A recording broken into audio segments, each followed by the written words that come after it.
Good evening, everyone. Welcome to the Town of LaGrange Planning Board meeting for February 25th, 2021. This virtual meeting is being held under the auspices of Executive Order 202.1, issued by Governor Andrew Cuomo of the state of New York. He's a general. As a way to remain in compliance with the stay home, stay safe mandates, while continuing to carry out town business. In keeping with this order, this meeting is being recorded and the recording will later be posted on the town website. This meeting and the public access procedures by computer and telephone have been announced on the town website and referenced on the town's electronic message board on Stringham Road. The public should be aware that the public comments are only permitted during the public hearing portion of the meeting. So the first thing that we will be discussing this evening, we don't have any minutes from the January 28th and February 4th meetings. Those were marathon meetings and we're still working on those. So we will hopefully have them for the next meeting. Yep. So the first order of business is a public hearing on the project that is the 24 Farmview Road. This is a proposed ground mount solar project located at 24 Farmview Road, containing 2.01 acres in the RFD district. And a special use permit is required for the ground mounted solar array. So let's see, was there anything I wanted to say before we open the public hearing? No. I know we did a site visit, but what I'll do is we'll go through the public hearing and get any comments from the public first. And then if at the end of that, once we close the public hearing, then we can discuss our site visit and our review of the and Dennis is on board now. Yep, Dennis is here. Let's see. I'm seeing we have a couple more people came in. All right, so could I have a motion to open the public hearing? So moved. Second. Thank you, Mary and Dennis. All in favor? Aye. Anyone opposed? Okay, so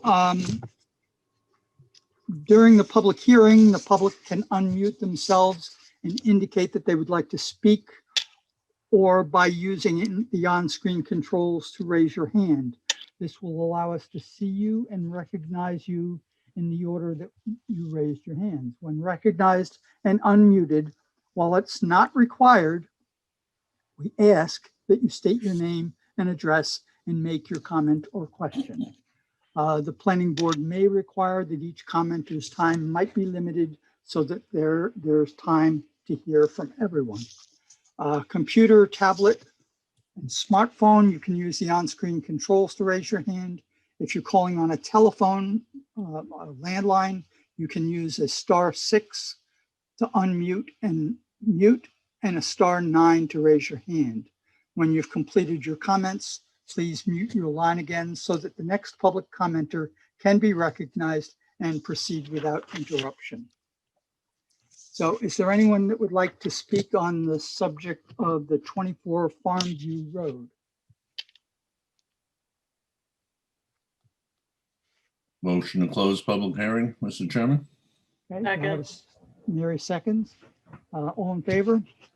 Aye. Aye. Okay, thank you. So I think it might be appropriate for us to have a discussion. I'll just set this up that we had a planning board site visit on Saturday, February 6th.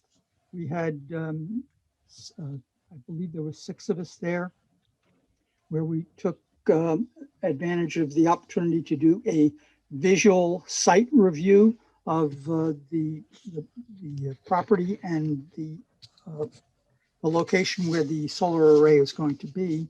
The applicants had staked the area to show the boundaries of the proposed array, and then had erected poles to show us the low and the high points.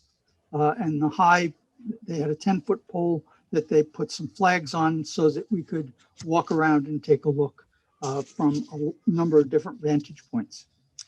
So I'd just like to offer any of the people who were present at that site visit, if you would like to talk about your observations. Okay, I Excuse me. will. Excuse me, oh. Mr. Chairman, can I just make one comment? Yes.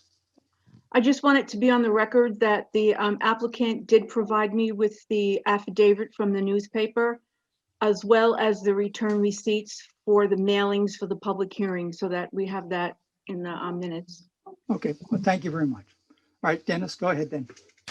Yeah, I was going to say that the site where the solar panel is going to be located is on a grade, down from street level, so it's not going to be a big visual impact like some of the ones I've seen in the town driving around.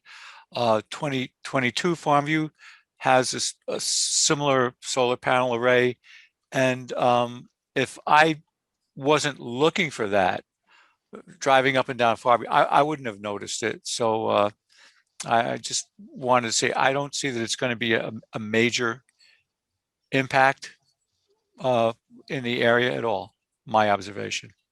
All right, thank you. Anyone else? I would just add that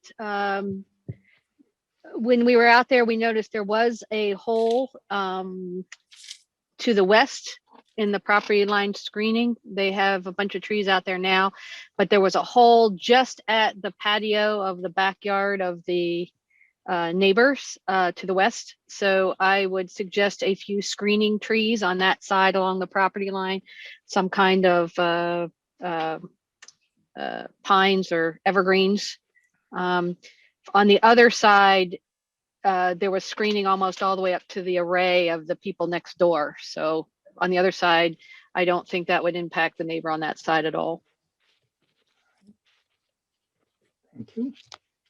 So you were, Stacy, you were referring to the house. If you were standing at the house, the 24 Farmview house, looking at the proposed location of the solar array, it's the house to the left of that.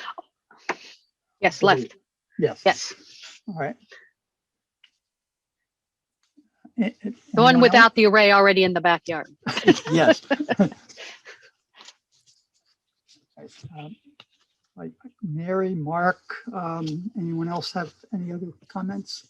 I have a couple myself. I thought I'd, if you don't. I had there was no negative issues for me. Okay. Yeah, same here. I think Stacy's right. That's the only place where she spoke is where there's any kind of opportunity to see the array.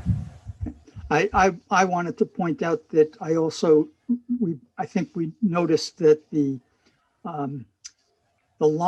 property line to the rear was also fully screened from one side to the other. So that was a positive, as well as we did go out onto the road and walked up and down a couple of houses in each direction to try to get a line of sight. And the flags on the pole were quite helpful in being able to see. And I think for the most part, we felt that there really wouldn't be too much of a problem from the road. And that, coupled with the fact that this particular house is very close to the end of a cul-de-sac.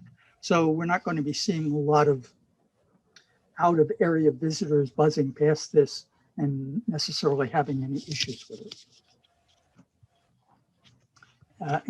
Any other comments from our folks? All right. So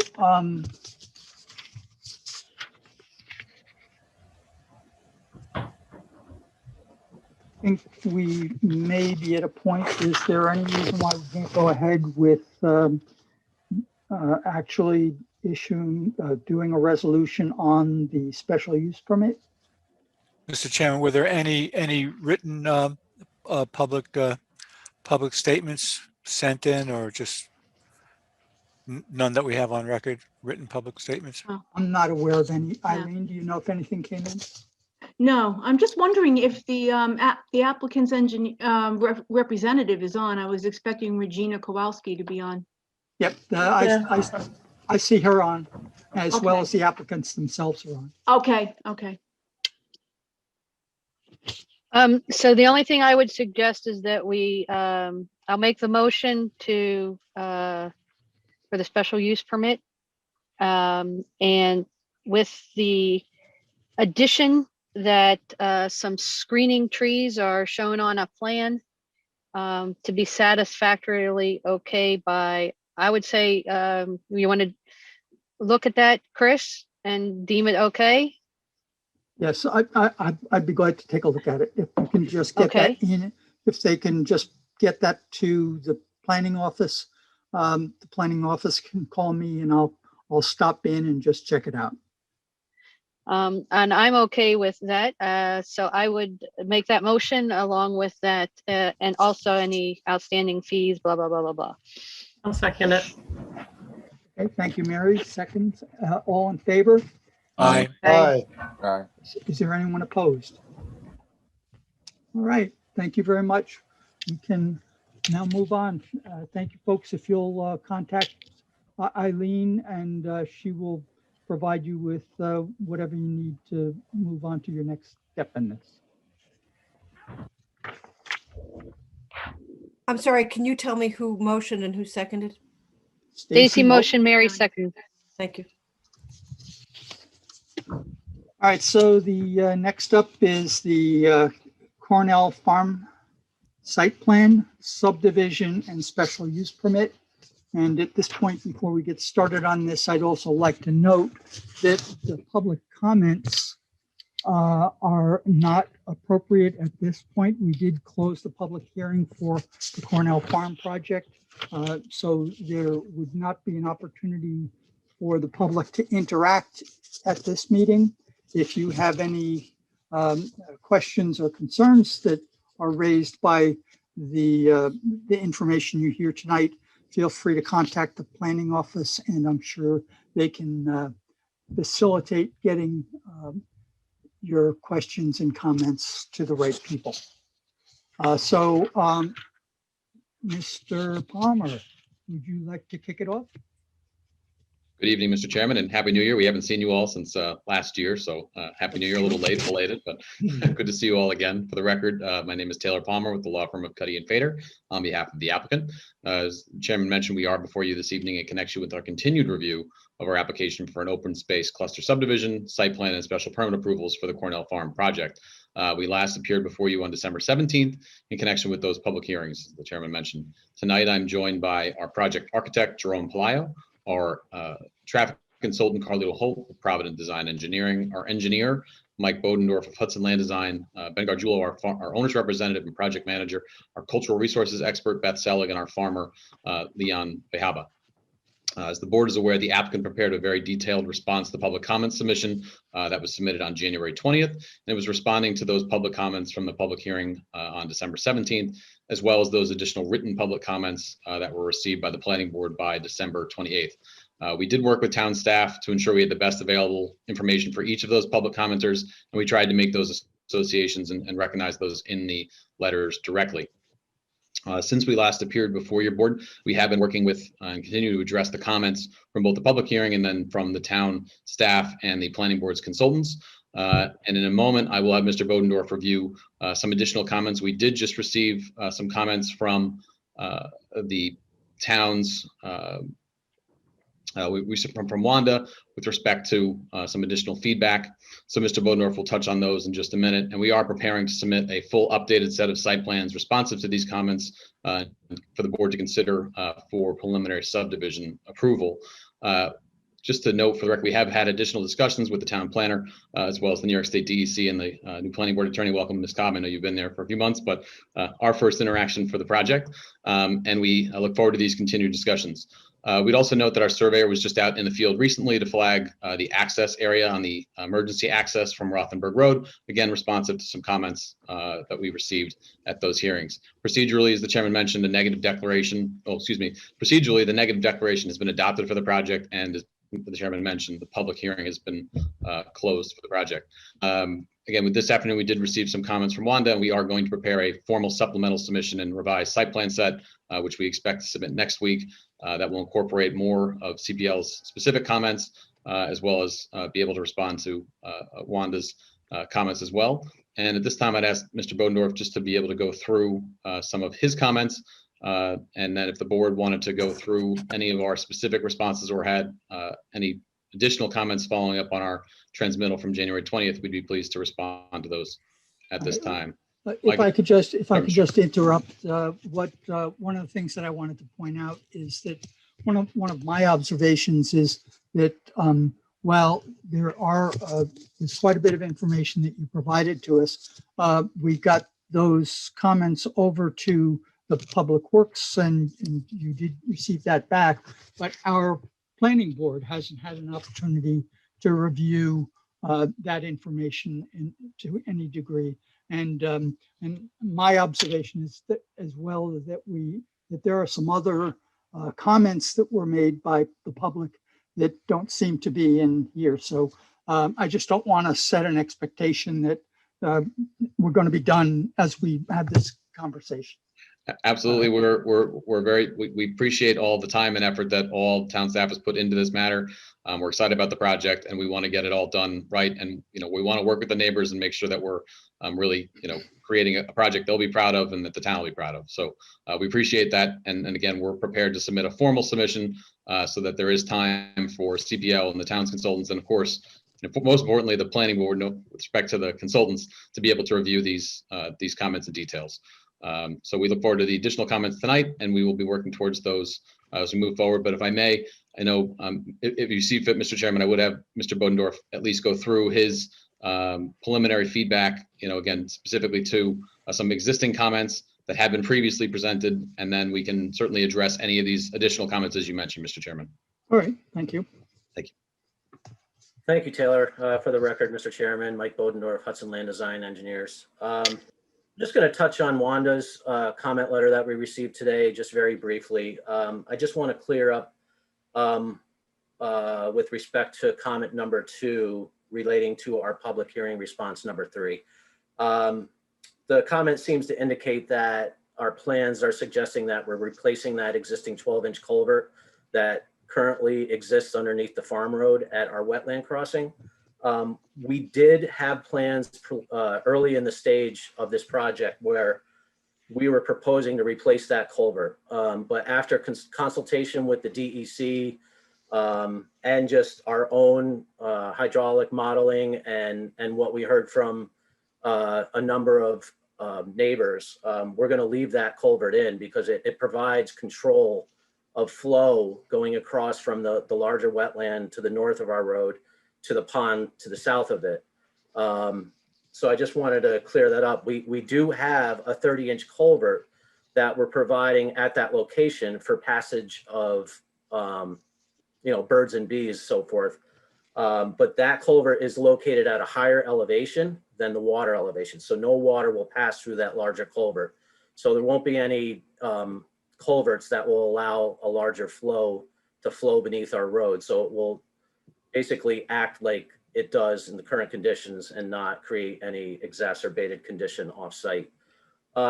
With regard to the CPL letters, we've been working towards responding to those comments. A number of those comments have been addressed in the latest set of plans that were provided to the town back in October. But there's a number that still need to be provided on the plans in terms of more detail on the stormwater, water, sewer, providing all the elevations and sizes with respect to those utilities so that they can be properly reviewed, as well as finalizing our SWIP. We're in the process of finalizing those. I did provide some updates to Jennifer today in an email, but when we make our formal submission, we'll respond to every comment letter in writing, point by point. And incorporate those details onto the site plans too. Correct. Good. And again, we have all of our team's consultants here. Again, the responses to the comments were a collaborative effort.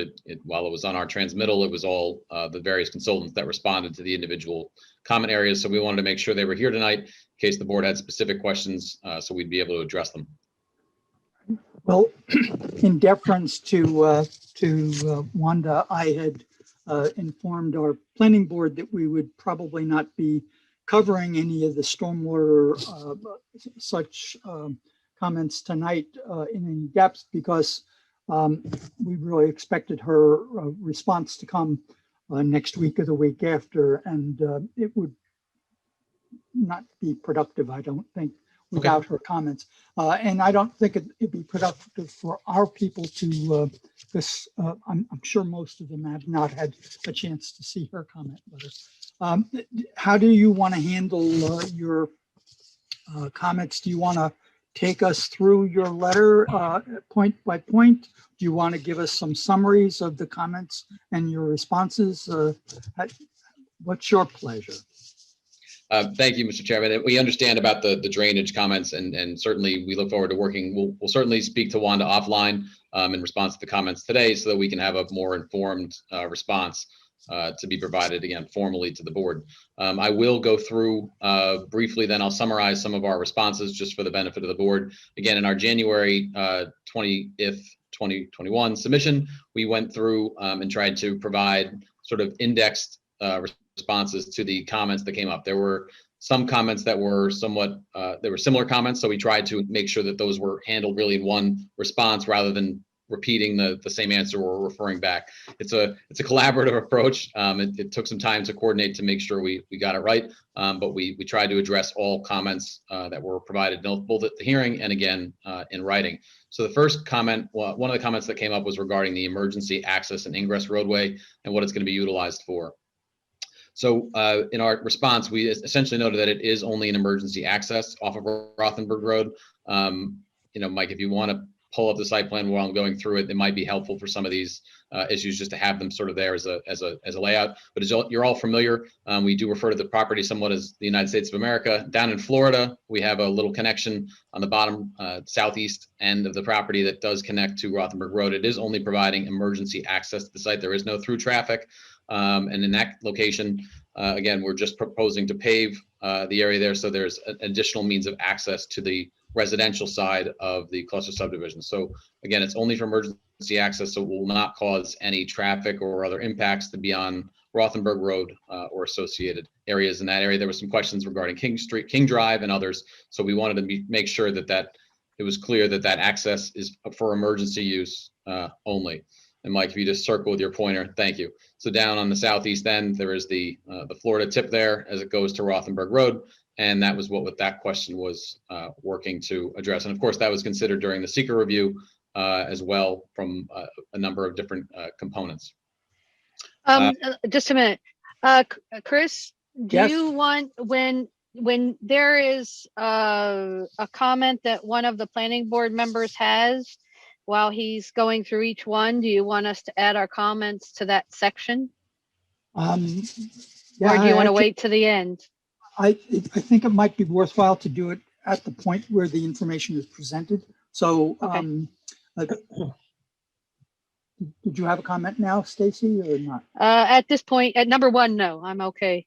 At number one. All right, but you're I just wanted to make positioning sure because as we progress, I will have comments. I will stop after the summary. All right. After each number, yeah, Yes. and then There let we go. everybody weigh whatever the word is, Weigh weigh in on Yep. it. Yep.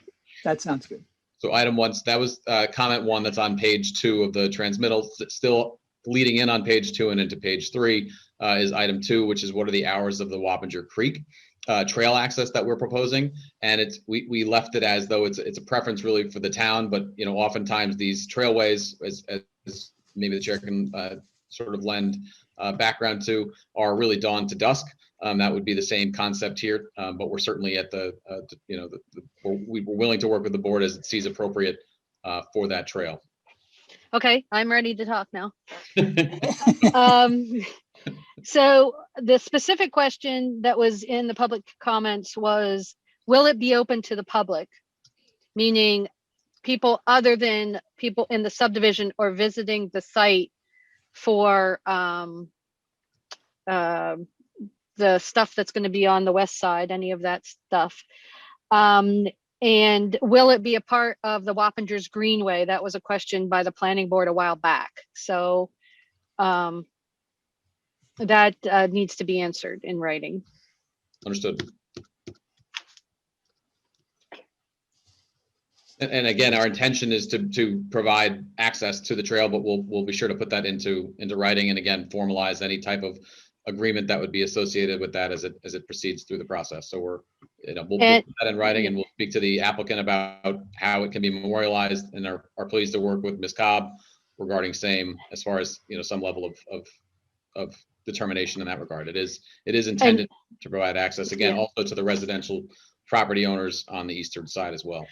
Okay, so I'm going to add to that. See, now I'm having an issue because I have 3 different sections. So I went through it 3 different, reading yours, making my comments from memory, making comments from actually reading the comments, and then reading written comments. So you have to bear with me a second too. So I know there's another comment on this section.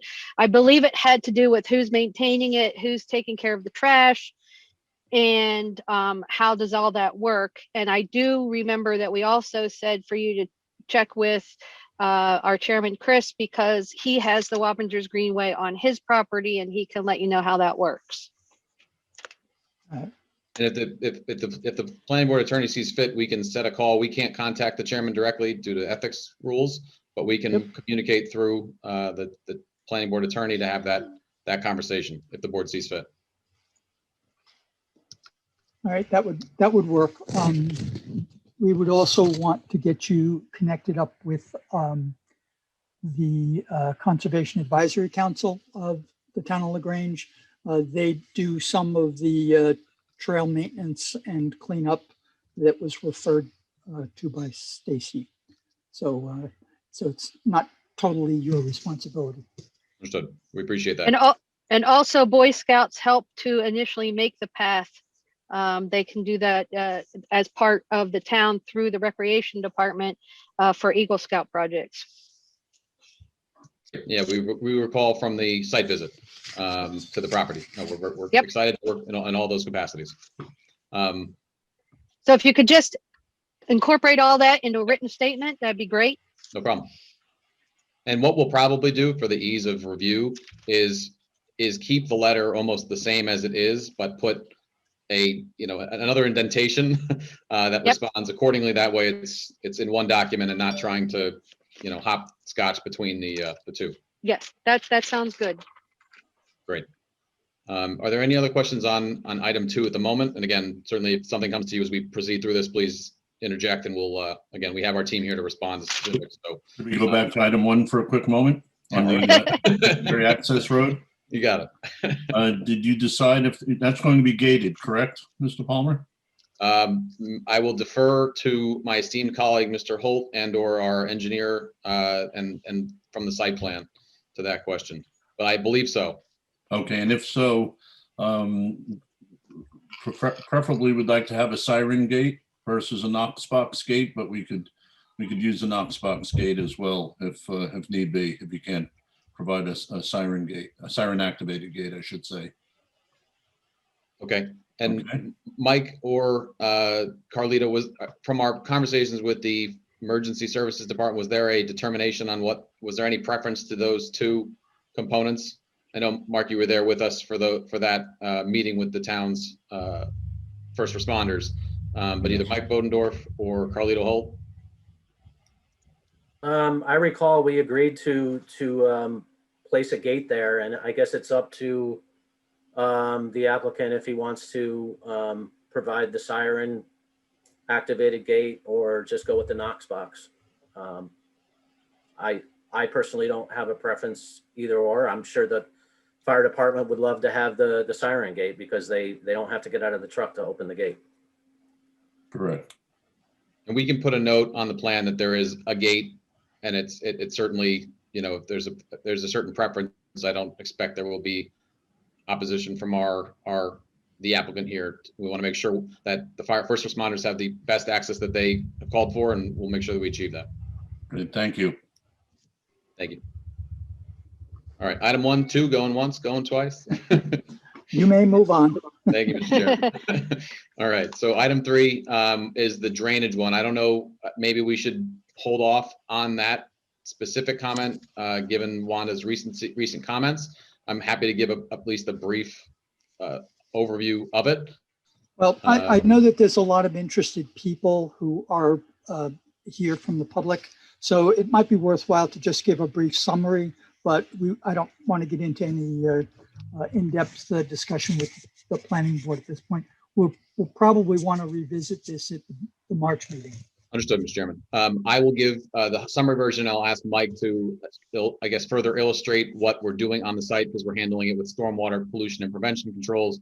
Again, much of this was reviewed during the seeker environmental review.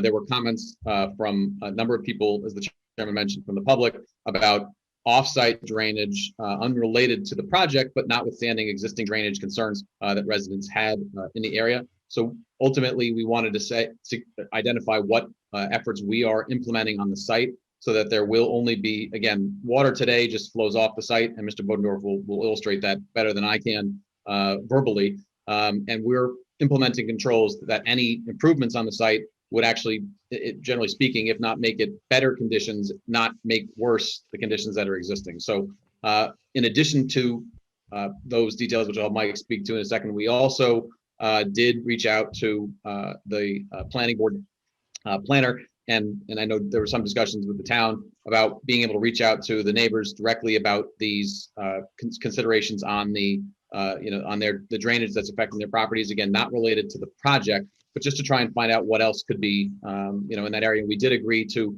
clear out, I guess there's an existing section of the drainage in that area that has been problematic, again, not a result of the project or anything related to what's being proposed. And there was some, we'd offered to be able to sort of clear that out. So Mike, if you would just give a brief summary, as the chair mentioned, just to the stormwater implementation measures that we're doing on the site to control water on the property, and then a better illustration of the clean out that's proposed, again, not related to the project. Sure. So, just focusing on the east side, since I have this up right now, and that seems to be where most of the drainage comments have come from. We have a few discharge points of drainage that leave the site. Number one is a little bit goes to the county right of way. Probably the largest discharge point is out of this pond here to offsite properties here. There currently is some drainage that may or may not go here to this area, which we're basically going to collect drainage that sort of goes in that direction and bring it back into our management system on site. And just to talk about our on-site management system, all of these blue blobs that you see on here are stormwater management facilities that provide storage and treatment of stormwater prior to going off-site. We also have a stormwater discharge point to this wetland in the northeast area. But ultimately, this wetland is connected to this wetland. So anything that goes here eventually gets through this wetland. So this is a very major discharge point. And then there's, to speak to the offsite cleaning area, there's an area over here on King Drive, Mr. Jacobs' property, where he has a situation where his backyard is sitting in a low area and it drains towards our site. There's an existing ditch that was created on our site at some point that allows his property to drain. And sometime over the last, maybe 5 years, there was one of those supercell storms that came through and knocked a bunch of trees down, one of which is directly in the middle of that ditch, and the whole root ball is acting like a dam that blocks that ditch. So we're offering to go in and clean out that ditch, maybe improve it a little more, make it a little bit deeper so it might, drain his property a little bit quicker. We're certainly gonna provide a way to either remove that tree out of the ditch or reconstruct the ditch around that tree so that the drainage can positively move through there. Mike, I don't see your cursor. Where are you talking about? It's Oh, there's your actually- cursor. Well, it's over, it's a little bit off of the view of this sheet. His Okay. property is just beyond this little knob here. It's Yep, yep. Okay. And then the other drainage concerns were primarily from this this pond discharge, which I understand it goes through off-site properties, and then there's a closed drainage system that brings it out across Titusville Road. So back to that 12-inch culvert that we're going to leave in the road here. That culvert acts as a sort of a stormwater control device from this large wetland and drainage area on the north side, and lets it flow into this pond on the south side and then off the site. We're going to leave that culvert in per recommendations of the DEC, from what we heard of the public and just our own drainage study. It just makes sense to leave it in. And what's happening is our proposed road is going to be raised up at a higher elevation than the existing farm road now. So what happens during these larger storms, the water level in this wetland rises up and it overtops this road. And when that happens, the runoff rate increases dramatically going off the site because there's no more control. It's just free flowing over that road because it's very flat through there. So what will happen with this new road is it will act like a dam, and then this big wetland will act like a detention basin. But the actual rise in water above current conditions is only inches because it's such a big wetland. But it provides enough attenuation to keep it on that side and flow through the culvert, as opposed to flowing over road at a very high rate. That, coupled with our on-site stormwater control, will provide runoff rates to less than preconditions going off all discharge points off of our site, so off-site properties.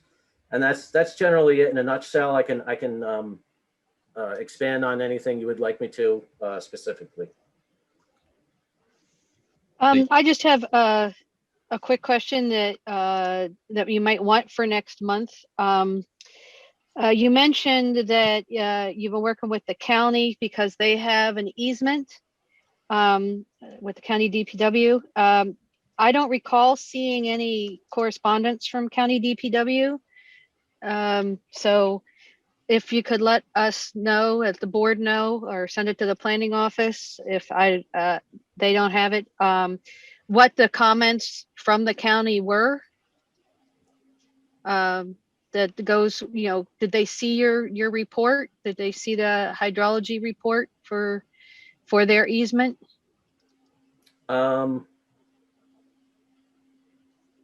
Which easement are you referring to? I know you mentioned there was an easement that the county water the water goes onto a county easement to go under the road or something.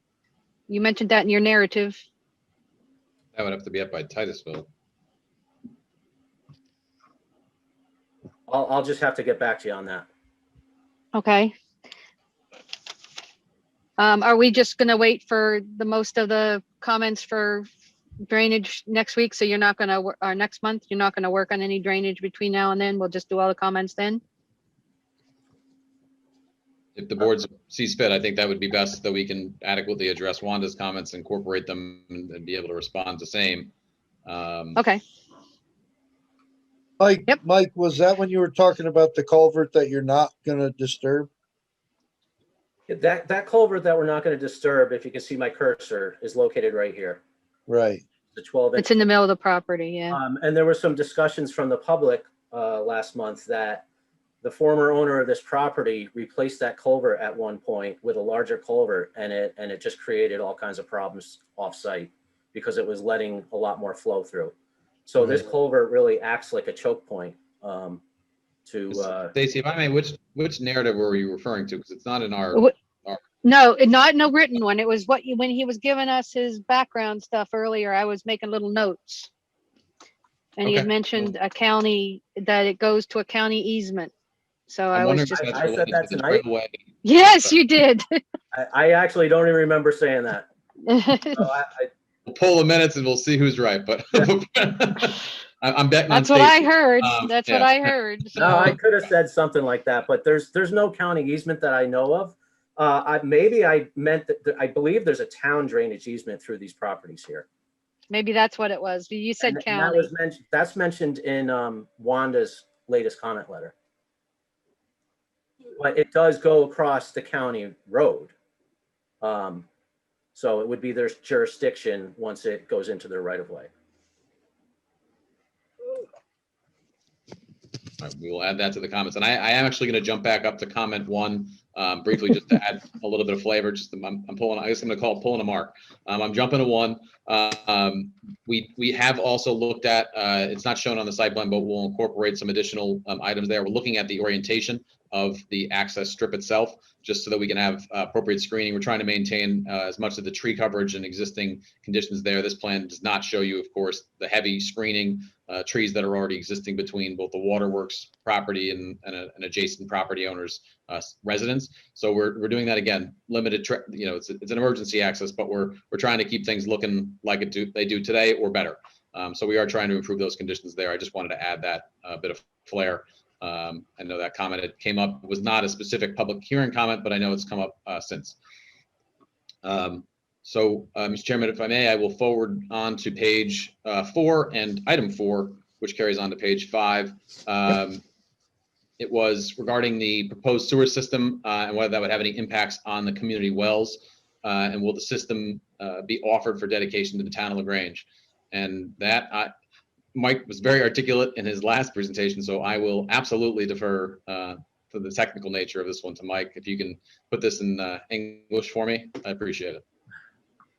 Well, quite simply, on the east side, we're proposing a community sewage disposal system. This would be the leach field area.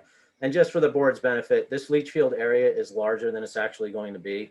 So we're going to pull this back north so that we're outside of all 200-foot radii from any adjacent wells. But the system works such that we collect sewage from every house, raw sewage. Culvert that goes under this road. I'm sorry, let's let Mr. Bodendorf complete his comments, please. There's no public comments at this time. Mm-hmm. And so we collect it into individual septic tanks located throughout the site. We have a couple septic tanks here and another septic tank here. From these 2 septic tanks, we pump effluent to another larger pump tank, sort of equalization tank that will alternately dose these fields with septic effluent. And this field has the best run of bank soils I've seen in a long time. They're very deep. We actually didn't even hit groundwater, so I don't know what the groundwater level is, but we're well above the requirements that the county and the state require. So essentially, this system would be a much better system than individual systems for each lot. For the major reason is it's going to be maintained by the town. Ultimately, we're going to dedicate this system to the town, so the town will be owning and operating this system and maintaining it properly. Whereas, if you have individual homeowners, some homeowners don't maintain their systems properly, and ends up being, a failure, and then that's when you have health problems. So, in a nutshell, designing these things to state and county standards ensures that there won't be any public health issues as long as they're designed and operated and maintained. And I can go over to the west side and describe those septic systems as well. But generally, they're all in-ground septic systems, primary treatment via septic tanks. If they're a pump tank, you do get a little bit of secondary treatment in a pump tank, and then ultimately effluent is pumped or by gravity to an absorption field system. And then it's just recharged back to the groundwater. Thank you, Mike. If there aren't questions on item 4. Oh, we have questions. We have questions. All right. Yep. So where the septic field is going, originally you were talking about that being being able to be screened because of the hump that's there. So now that you're putting the septic there, there isn't that hump there anymore that kind of screens the houses. Is that correct? The topography? Originally, the topography, when we were doing the site walkthrough, it was mentioned how the topography was that that the houses were behind the hump that was coming from because it was flat, and then there was a high spot, and then and then came back down. You had this like projected out area in that section. So now that your septic field's going there, that's totally going to be leveled. So that's not going to screen those houses at all, correct? Well, I'm not sure we were suggesting that our septic system was going to screen the houses. No, you weren't. You were telling me that the knob that was where the septic system is right now was going to screen the houses. In this flat field right here. This is not. Well, there's a little bit of a knob there. I can't see it on this one, but actually located right here. It's way over there. Okay. Yeah. So, and the other one was there was a public comment that had asked about the other side of the road, and they wanted to know how that they said that your septic, which I don't see on that map. Yeah, it's hard to see, but it's all these rectangles, these green rectangles. Okay, because originally the septic, what I saw on a map somewhere, was down here by your paddock circle. So that's not the case. It's up there it's up on the hill. Septic down there, and I think one of the comments you might be referring to is someone mentioned that our septic fields on the west side are located in the floodplain, which they're not. This is the floodplain line here. Yep. Okay, so that just question has to be answered and stated that it's out of the floodplain. So stated, but will also be written. Okay, I apologize. I thought we did address that, but perhaps we didn't. So we'll add that. Yep. And let's see. Was there? I thought there was at one point, and I don't recall it reading it now. I've read so much stuff in the past 3 days. It's been ridiculous. Did you state in the future that that maybe the town might put a main up Titusville and you could hook into it? Was that mentioned? If the town puts in a main down Titusville, this system is set up where it could just be tied right into that main. Okay.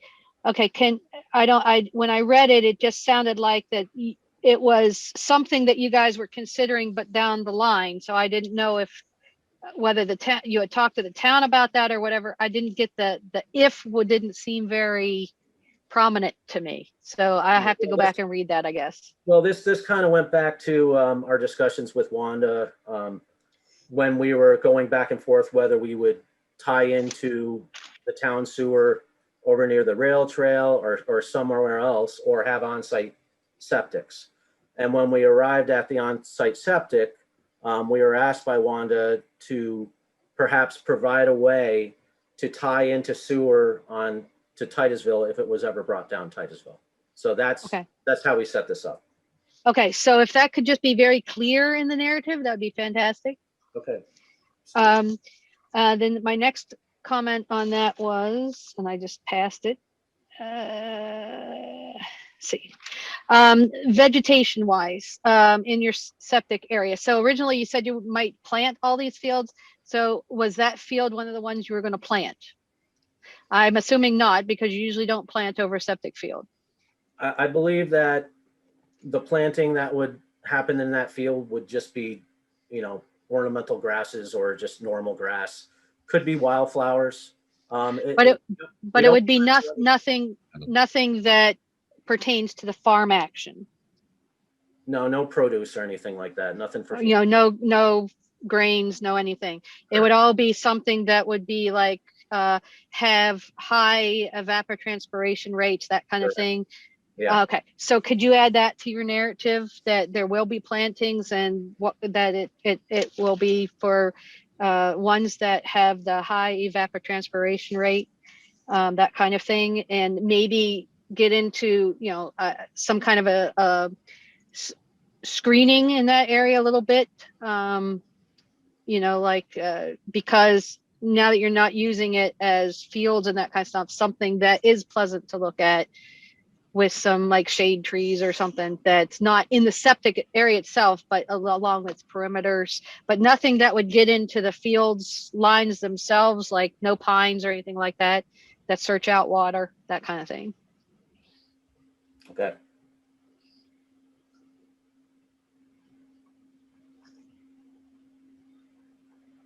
I asked that question. I asked that question. Okay, I think I've asked all the septic questions I have. Anybody else have septic questions? I do not. And that's gonna, the septic Right. Well, agreement is all gonna be hashed out and everything like that with the town and whatever, right? Correct? Correct. Okay. all right, if we're done with the stinky situation, we'll move on to the Oh, it's not always, it's not stinky when it's done proper. Exactly. That's You stole my thunder. All right. On the next item is item number 5. It was regarding lighting and what type of lighting was proposed for the farm operation on the west-hand side. We do have Jerome Palaio, our architect, joining us. We have noted specifically we will prepare a formal photometric plan. So we were coordinating that really more for the site plan review aspect of the project, but a photometric plan will be prepared for the project. Plain and simple. But Jerome, do you want to hit on just the high level of the lighting proposed for the project, just so we can make sure that the public is aware? And of course, the photometric plan is going to be prepared for the continued site plan review. Sure. So on the west side, the main farm buildings are laid out around an open courtyard. So essentially the intention is for the experience to be mostly inward facing, which also includes the lighting. So essentially in terms of lighting, think inward and down. So that's our intention. And since we're over 1,000 feet away from the creek, we don't really anticipate us to be a major disturbance to the neighbors. But you know, our intention again is if you look at those pink buildings, is for the experience to be inward facing. So that should limit the amount of light that's going to get out of those buildings. Okay, so you said one of my comments was photometric plan. Next one was, is there going to be security lighting in that section, and what are the hours of operation of the security lighting? That was one thing that was brought up that was not in the narrative.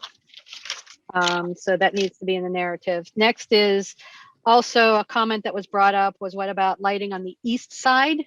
So if we flip over to the east side on your map, since you have a parking area and the people aren't actually parking at their homes for safety reasons, I'm assuming you're going to have some kind of a lighting in parking lot and on the sidewalks to get back to their homes in the nighttime. So what are you going to have a lighting district? What about the lighting in that side?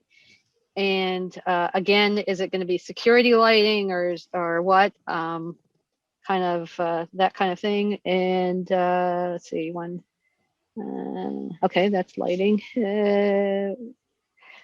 And the hours of operation that you have the different kinds of lighting, whether it's security or full-fledged on kind of thing. And somebody else can talk if they want, while I keep looking through here to make sure I didn't have on one of my other pages.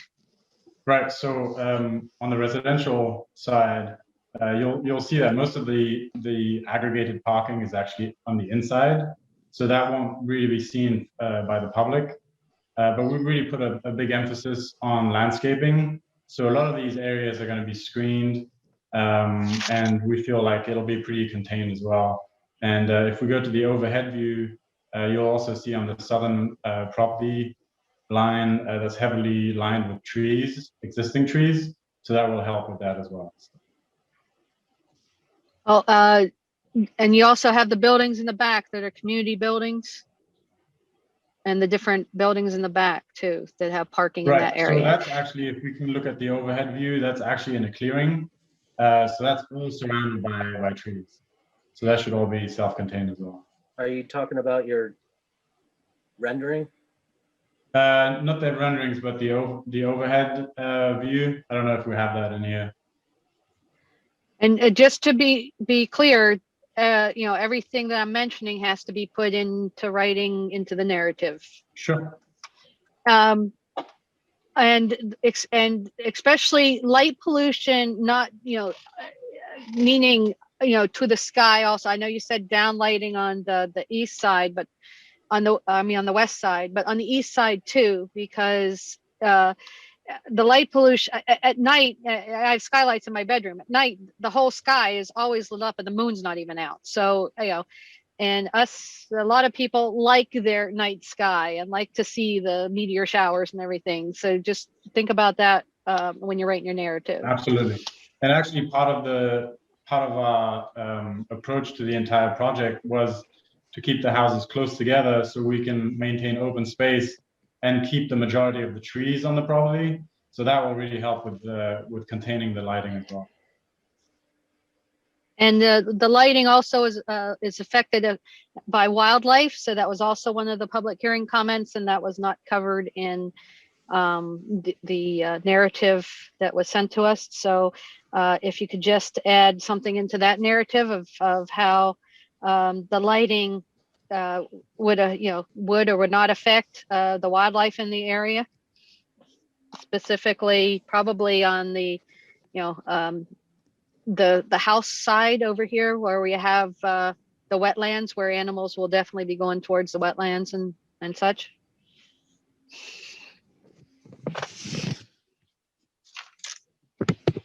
That's all I have for lighting. All right. Appreciate the comments. Thank you.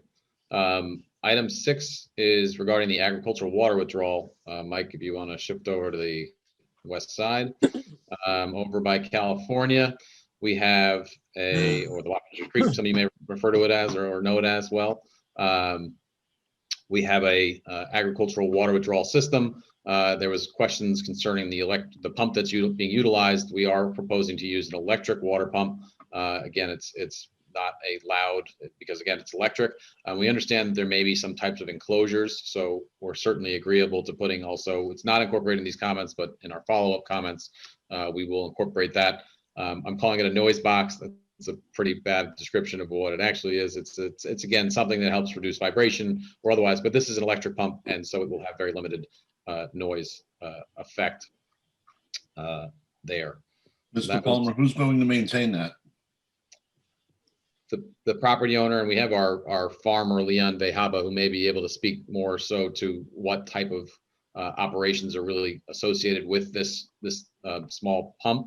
If we see fit, if Leon, if you're there, if you want to try and hit on, generally speaking, what type of any maintenance is there, but it would be on the applicant, of course, the property owner to maintain that. We have a whole farming team as part of our organic farming operation to be managing that. Yeah, hi, this is Leon Vahaba. I'm the farm director. Yeah, the irrigation pumps will be enclosed. It's already part of the plan, enclosed in equipment trailers, because we'll be storing those pumps in barns during the winter. So they'll be portable. We'll be able to hook up to the pumps, you know, through a remote connection, and then disconnected and stored away for the winter. And the reason why we're going with the electric pumps is because they're much quieter. So, yeah, and we'll be maintaining all those pumps. Okay, if you could just clarify all that in the narrative, because that was very hard to follow when you're talking about, okay, one guy says it's going to be in a box and you say it's going to be in a trailer. So if you could just clear that all up into a narrative, please.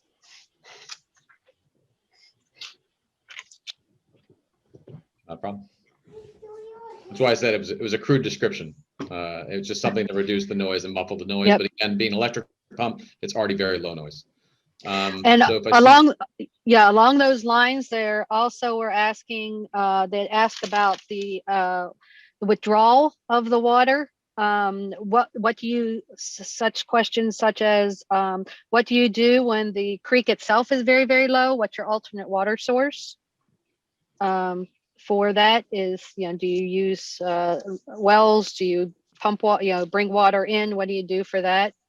And there was one other question that went along with that. And, oh, and the placement, just where the placement of these pumps will be on site. You know, are they going to move around by what crops you're irrigating? You know, what's going on? Just a narrative about that. I think we've And provided that previously, but we'll incorporate more specifics to those. I didn't read it in the narrative. Well, we identified how much water withdrawal usage we're using, but we can also. That wasn't sources. yeah. Correct. But that wasn't the question. The question was, what do you do when the creek is low? And like I've seen it where there's hardly any water in it. Like when we're in a drought season, towards the end of August, sometimes it's very low. There's hardly any water in the creek. What are you going to do at that time? And the other thing was, when are these pumps going, you know, is there an hour of operation? Are you going to be irrigating in the morning, in the afternoon, in the evening? What are the typical hours of operation of irrigation? And are you moving the pumps around? Will they be, you know, are you going to do different places in the creek? Are you going to have the pumps in different places and locations throughout the day? Those were comments that I didn't see in the narrative. We'll be sure to address those comments. This is Greg Bolner. One other comment that I have based on the comment that was made is, while I understand a trailer-mounted electric pump, generally when you're talking about a portable electric pump, there's also a gasoline or diesel power generator that generates the electricity to power the pump. And so just needs to clarify, if you're talking about an electric pump, that the power source, the electric power source, is going to be a fixed power source and not a gas power generator. Because obviously a gas power generator would not be quiet. The plan is to bring electricity down to the creek. Okay. Yeah. It just needs. It's a good clarification. Stated. Thank you, Stacy, Greg, and Leon. Shall I proceed to the communal parking areas, Mr. Chairman? All right. Item number 7 is on page 8 and page 9. The question was was regarding the style of the homes in the communal parking areas for the open space cluster subdivision. So Jerome, if you want to give us, again, the concept of this walkable neighborhood, in the farm tie-ins and all the interesting here. You mentioned already, of course, the open space cluster subdivision and our intent on trying to preserve and maximize the open space on the site. But if you could give a brief read to those items and the proposal, that would be helpful. Sure. So the intent was to aggregate the parking spaces to minimize the traffic on the secondary roads. So essentially, if there's less traffic on the secondary roads, it just provides a much safer environment near the homes. So it facilitates or it enables more walking and more cycling. So that was the thinking behind that. Are we ready for comments? Always. Okay. So one of the comments in the public hearing was, will they be covered, such as carports? Because you might want to think of that. Yes. Especially in that area, it would be nice to have a carport that might have solar panels on top of it. There you go, because that's a cool thing, right? So. Feeling our idea. I saw that idea in New Jersey when I was staying at a hotel, and it was so cool. I looked out the window and I looked down, and the entire carport was covered in solar panels. And I even took pictures of it if you want to see them. So yeah, that's who I am. So the town code states that we have to have 2 off-street parking places for each house. How is that going to be handled in the parking area? Did you think about putting any garages or anything off your little circle? You didn't think about that? So your first question, all the parking is covered. Yep. So that's that. And then as far as the parking spaces, so 2 parking spaces will be assigned to each home. So it will be assigned parking. And then there's some additional parking which will take care of guests, so we'll have some guest parking. We did briefly think about garages, but we like how we ended up creating something more communal. So that was our vision for this. And I don't want to speak for Jerome, but I believe we are investigating, or at least considering, ways to ensure that any carport cover would be solar capable or have the ability to be approved by solar. Yes, we're definitely looking into that. And also some charging stations, because that's the way everything's going now. Yep. So let's see.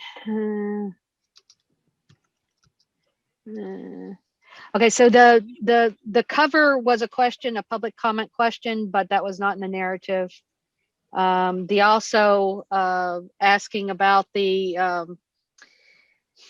being in the Northeast and that you have to walk to your, instead of being able to drive into your garage and put all your, get your kid out of the back seat and all that kind of stuff. So that was a question in there. So you might want to just mention that in your narrative.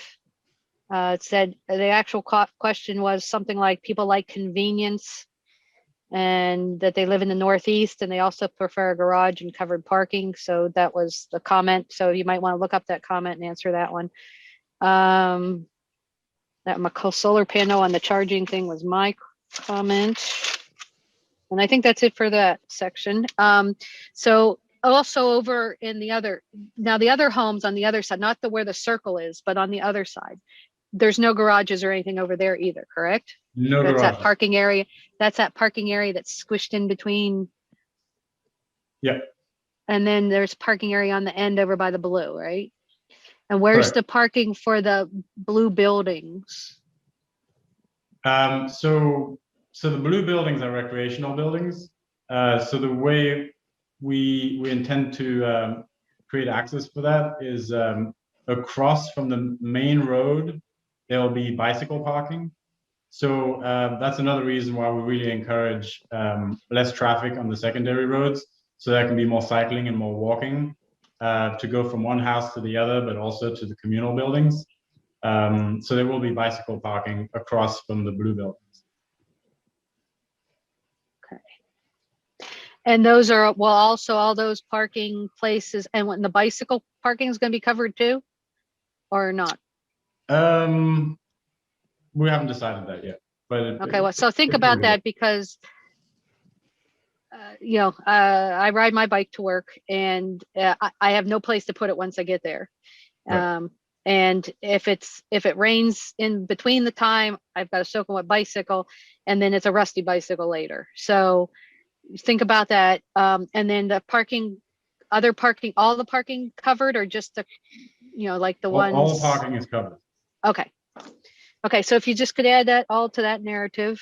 Yeah. I actually thought that was on the plans. Well, it was a question in the public hearing and therefore it needs to be a written response in our comments. And I just want to add to that, the covered portion of these parkings is denoted by these little hatch areas here. So that's the portion. It's basically covering the spaces, but the travel aisle in between the spaces would not be covered. Right. So probably similar to those parking areas that you saw down in Jersey. New Jersey, yep. So if you just put that into the narrative, that'd be great.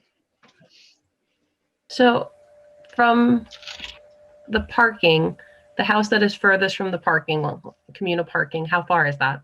I'm sorry if you have this written down. I looked before, but I couldn't find it.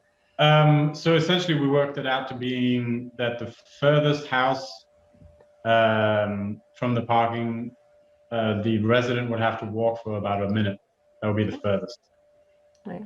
So how do they get from the parking area? Let's say I can't see any, it's so tiny, I can't see anything. If I'm over way on the east side and I'm in that the thing that looks like a backwards D, if I'm in that parking area, how do I get, or do I have to walk down the street from the one across the street?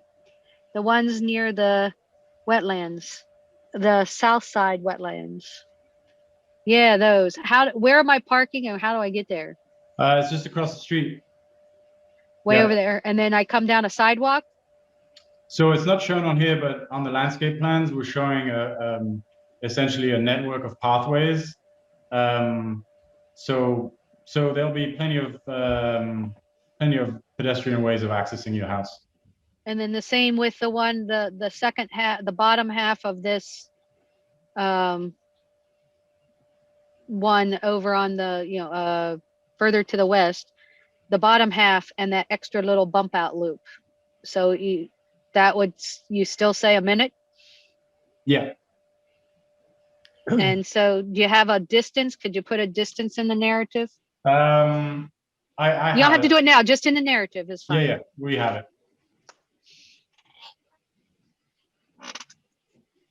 Stacy, the house, what you were talking about in New Jersey isn't similar to this particular plan. You just saw covered carports, correct? Yeah. I was actually at a hotel, so Okay, I just sorry. looked out my hotel window and saw the covered carports. Because it's a really interesting concept, and like I can tell, like, you know, the passion you feel for the walking and the biking, and I respect that. My concern is, like the community said, we live in the Northeast. The last 6 weeks we've gotten so much snow. Like if there's homes like this in the area or in the Northeast, I don't mean like the LaGrange area, that consistently sell and are attractive, or if this would be something that we really haven't tried in this area before. Yeah, we'll see how it That's a goes. good, well, yeah, it's a good I mean, question. we're not trying to be all things to all people, and you know, we feel strongly in our vision, and we're certainly not forcing anybody to buy our homes. No, absolutely. And I mean, I do respect that. I do think to some people this would be extremely, I just was wondering if there was any kind of precedent for, like, sometimes when people come in, they say like, and these kind of homes are here and they consistently sell at this rate, and other people, you know, like you said, it's not going to be for everyone. I was just wondering. The homes are being designed and the cluster subdivision is oriented to be consistent with the code. So we are designing everything. We're maintaining building height, setbacks, and all of the code requirements. So as far as design, I mean, the sort of farm, there's a better term for it, and I will put it in the letter when I find it. It's in one of my notes. It's a really good one. It's like a farm community is the wrong one, but it's something witty, and millennial probably came up with it, and it's good about these farm communities that are being developed. So there's a lot of push for this. It's sort of like given the COVID environments and where we are, open space is critical and key. So a lot of this, open and being able to have places to not just be in your house, but be able to walk around and the like. So there's a lot of this sort of new farm sort of tie-in communities. So we'll make sure to put that in there. When I get the word, you'll please recall, Ms. Morrison, that item number 7, it'll be in there, I assure you. It's called an agri-hood. Thank you, agri-hood. Is that seriously what it's called? Agri-hood. I'm not gonna lie, that's pretty awesome. That makes, I guess we know what kind of emoticons or whatever they're called, emojis, Leon uses in his phone and how he parts his hair. So with those current culture references, are there other questions on item 7 for now? I have one, Mr. Palmer. Yes, Mark. On the east side of this, I'm sorry, the west side of this photo where the first circle is, where you come in, then that lower loop area, could you tell me from, and again, I can't read it either because it's so small, from where the green building is, the circle next to the green building, the distance between that road and the house all the way at the bottom of that lower loop? Could you tell us at some point the distance between those corner homes down at the bottom left from the circular road? Down on the bottom now. Put your cursor down there, that one. That's where he wants to know how far it is from that upper road to that lower road. Right, because this is just looks like a gravel path, Stacy, to me. It's a driveway, Mark. Oh, it is a driveway? Okay, so I can't. It's not a road, it's a driveway. Okay, so then I'd like to know the width of that driveway, if you could tell us that, and the distance from the paved road down to those lower corner homes. We can certainly do that, Mark. And we did have this discussion with the fire department previously when we were designing these, and we did widen them in response to those comments, but we will put those into the narrative. Okay, thank you. Everybody has all these paths you're talking about. They're not a cattle. I mean, so in the wintertime, there's a concrete or blacktop walkway to every house? Yeah, there are walkways to every house. To the parking. So in other words, in an ice storm or black ice in the morning, you're obviously not going to melt ice on dirt or any kind of, you know what I'm saying? Like, and who does that? That's going to be an association that handles that. You know what I'm trying to say? In other words, like we get black ice, you know, we get rain tonight and it's, you know, it's cold, you get black ice in the morning time. Obviously you can't keep everything open because you got trails and stuff. So they'd be closed until, you know, they could be opened up or whatever you're going to put on them to get them accessible again, or a foot of snow, for an example. You're not going to shovel that in an hour in the morning and they got to get to their vehicles, right? Right. So we'll be maintaining, the HOA will be maintaining that side of the property. Right. So then the But access, you know what I'm trying to say? In other words, I did that for a living. Obviously, you have to have priorities. You get a foot of snow, there's no contract that you're going to be able to afford that's going to have them open in 4 hours if you get a foot of snow. You know what I'm trying to say? Right. So there's a plan. This has been a particularly busy, snowy winter. We certainly appreciate that. But again, it is being designed and worked into a homeowners association. I know when I go out and shovel my walk and my driveway too, it you know, it takes time before I leave. But we will certainly, it is something to be addressed by the HOA. And you know, there are certain weather conditions that will affect usability, but would do that in a property that's paved or otherwise. So we're certainly going to have that managed, but it would be managed by the HOA. Right, but the design of that plan will be, I mean, we'll have a comment on the design of that. You know what I'm trying to say? Like, you know, I plowed Dalton Farms for 25 years. You know, they didn't have a salt shed when the place was originally built, and then they had to put one in later because that's 15 miles of road. In a sense, you got a lot of walkways, dirt, you know, things like that. You got to have some kind of plan. We can incorporate, yeah, that's something we can incorporate because you make a very good point that it's more specific than driveways or roads. You have the walkways. So we could incorporate that, and it would be appropriate to incorporate that into the HOA's formal, you know, management. Right. Okay. And I think Al's question actually was that are these walkways paved or are they dirt or gravel? I think he wants that in the narrative. Yeah, that's correct. Yep. Okay, we'll specify. Mr. Chairman, Yes. I just wanted to point out that there was a mention of the walking a minute. But actually what the code says under off-street parking is that the planning board may permit off-street parking space to be located within 500 feet of the building if it's impractical to provide it on the site on the same lot with the building. So I think that applicants should be cautious to make sure that the scale of the distance is in fact measured as the code requires it to be within 500 feet. Well, I think that was one of the things that Stacy specifically asked to get a number, a distance number that relates to this minute. So, We'll get And you it's- the furthest distances. all right. Good. Thank you. All right. If I may proceed to item 8. Mhm.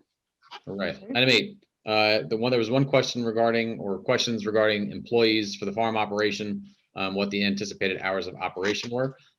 We identified in our narrative, and we had discussed with both Ben Gargiulo, who's on, as well as the applicant, and our farm director, Leon Behaba, and went through those details collectively. And that was the idea, was to identify collectively the number of employees that will be employed by the farm operation was between 60 and 80 total employees, and approximately 40 employees during peak time. So I don't know, Ben and Leon, do you want to try and give a better sense of that just for the board? And then the hours of operation, we identified that they range between 7 a.m. and 9 p.m. for the public, depending on the days of the week, and working with hours extending from 6 a.m. to 10 p.m. regarding to cultivating and farming the crops and raising of livestock. Yeah. Thanks, Taylor. I don't know how much there is to say beyond just those basic numbers. I could certainly answer questions on it, but I think, you know, the early morning hours are, you know, a limited number of employees getting started for the day, and you know, the 10 p.m. mark is really just a small number of employees closing up for the day. You know, we don't envision this as like a late night spot. It's really like a family oriented destination. And, after dinner hours, it should, quiet down pretty swiftly. So, yeah. And then, even a small cafe, anywhere in Hudson Valley is, going to have 20 employees, right? Just to kind of span the hours. But at any given time, there's probably only, about a third of them, maybe on busy days, getting close to, 40 to 50%, but usually you'll almost never have an instance where you have more than half the staff on. So 60 to 80 is a total number, but I think, 40 is probably the upper limit of what we would see at any given moment. Okay, so the reason why we have that question, that it was a public question, but another reason why that question is important is parking, so that we make sure we have enough parking spaces. If you're telling us there's 40 employees, you might want to break it down a little bit to east side and west side, because the east side is also going to have employees if you're going to have a clubhouse or something that's manned on the other side.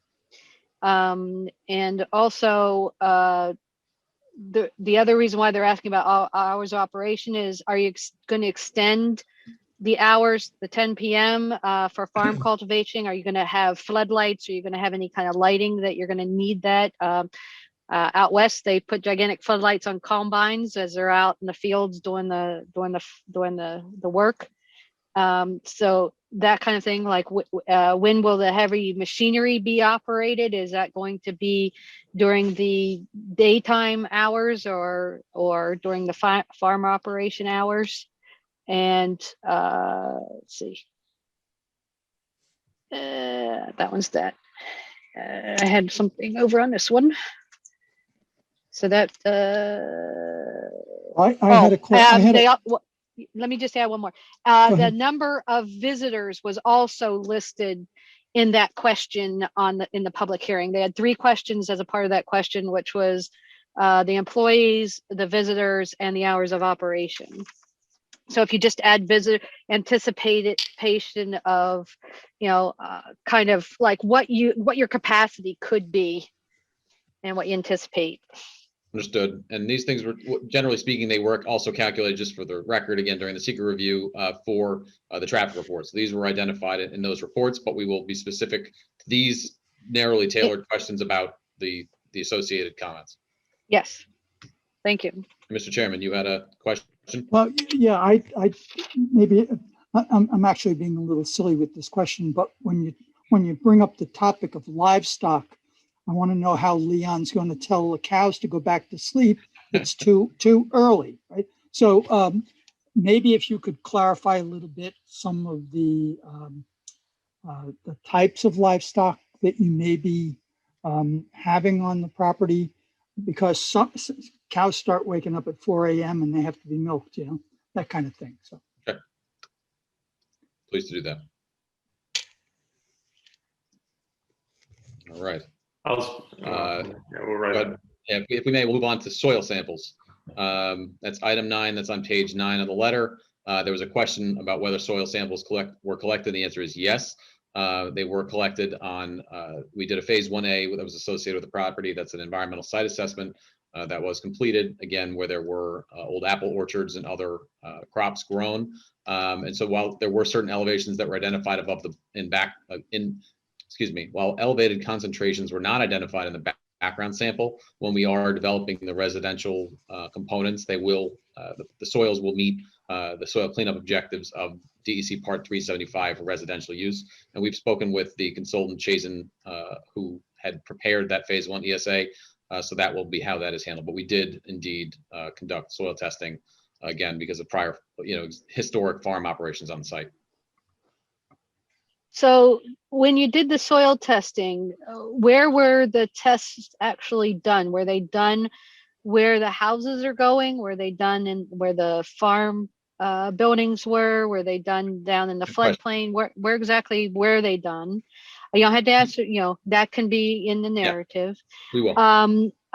And specifically, because I know that if there are high levels where people will be, where they will be in contact with the soil, I know you have to strip the soil and use that soil only under roads and such. So but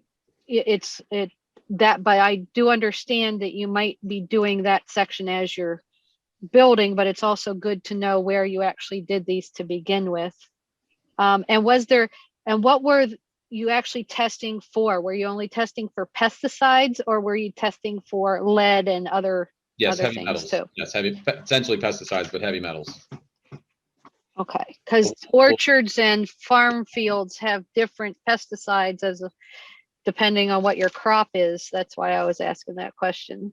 Yes, and again, that's what the New York DEC's Part 375 residential use, that is the soil cleanup objective would be if there are areas determined, where the houses will be constructed, those will be, soils will have to meet those objectives. And that's Right. what will be done on the residential side. So, just add to those things into that narrative, because soil testing and the public was one of the questions. Indeed. All right. Stacy, I'm going to ask you to lead for just a moment because I have to step away. Okay. I'll be back just in a minute. Thank you. Stacy, acting chairman or chairwoman. No, never, ever, ever call me a chairwoman. You got that? Chairperson. I'm a chairman. No, I'm a chairman. I am the vice chairman. That's what I am. Vice So chairman. not a person. I'm not a person. I'm not a woman. How about we go chairwoman. chair? I'm a chairman. All right, chair. Thank you. Item number 10 is any potentially significant environmental impacts. And again, there was a significant review of the project that went through, again, a lengthy environmental review was the type 1 action. There was a negative declaration that was adopted, but we did incorporate into that review, which was completed, review of the Indiana bat habitat and for the Blandings turtles. So we have a significant mitigation programs that we're reviewing with the Department of Environmental Conservation. So we have incorporated those, and those were all reviewed during the seeker analysis. So we continue our conversations, and we will again continue to work through those items. But those were, and many of these questions were seeker items, but we are of course trying to make sure we address and will address these comments in writing as we have. Well, this question can also be part of your design because you're designing for Blandings turtles, and by when you cut things down and do things, it's Indiana bat and the other bat. But specifically, some of the questions that were not addressed because they were specific questions was, what about the Blandings turtle habitat? We're protecting the Blandings turtle from getting into the people's yards, but what about protecting their habitat? Not per se the wetlands, that's where they live most of the year, but when they nest, they are on upland soils. So, basically, how are you going to either make people aware of that or protect the upland soils so that they can go and do if there is anybody out there, do their nesting there. So that can be answered in the narrative. Also, it wasn't specific to Blandings turtles and bats. I think most of the questions during the public hearing were basically wildlife in general. So basically, how will, it just needs to be mentioned in there, because yes, you are preserving a lot of open space, and yes, you have a lot of forest land, and you're saving the wetlands, and you're doing all that. But that's not in the narrative. So that really needs to be in the narrative of how you're, what you're doing for the wildlife that's going to be displaced for the houses or for the farm operation. I think that's all I have for wildlife. Let's see.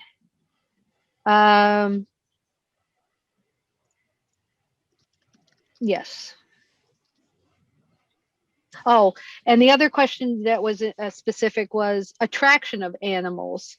Because you are a farm and you're going to have seeds and all kind of other stuff. What protections are you going to take so that the wildlife and people don't interact by the wildlife coming to try to steal your food? that you're producing, that kind of thing. You know, how are they getting, you know, what are your practices for that? And let's see. And will there be fencing on the west side? That was a question somebody had asked. Will there be any kind of fencing on the west side of the property to keep animals out? So those were my comments for that section. Anybody else have any comments for that section? I just had one comment. The bats get very sensitive of how you refer to them, and you refer to them as an Indian bat. It's an Indiana. I just don't. There's a typo in the document.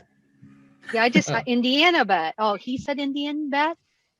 I didn't say Indian bat. It's in our letters, Indiana. It says long-eared bats and Indiana bat.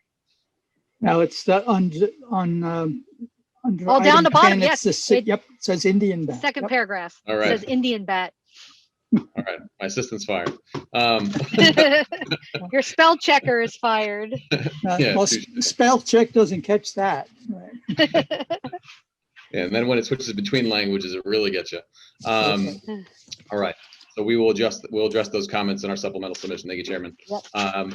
Item 11 is on page 10, and that goes through whether there are any potentially significant environmental impacts associated with the traffic in the surrounding area.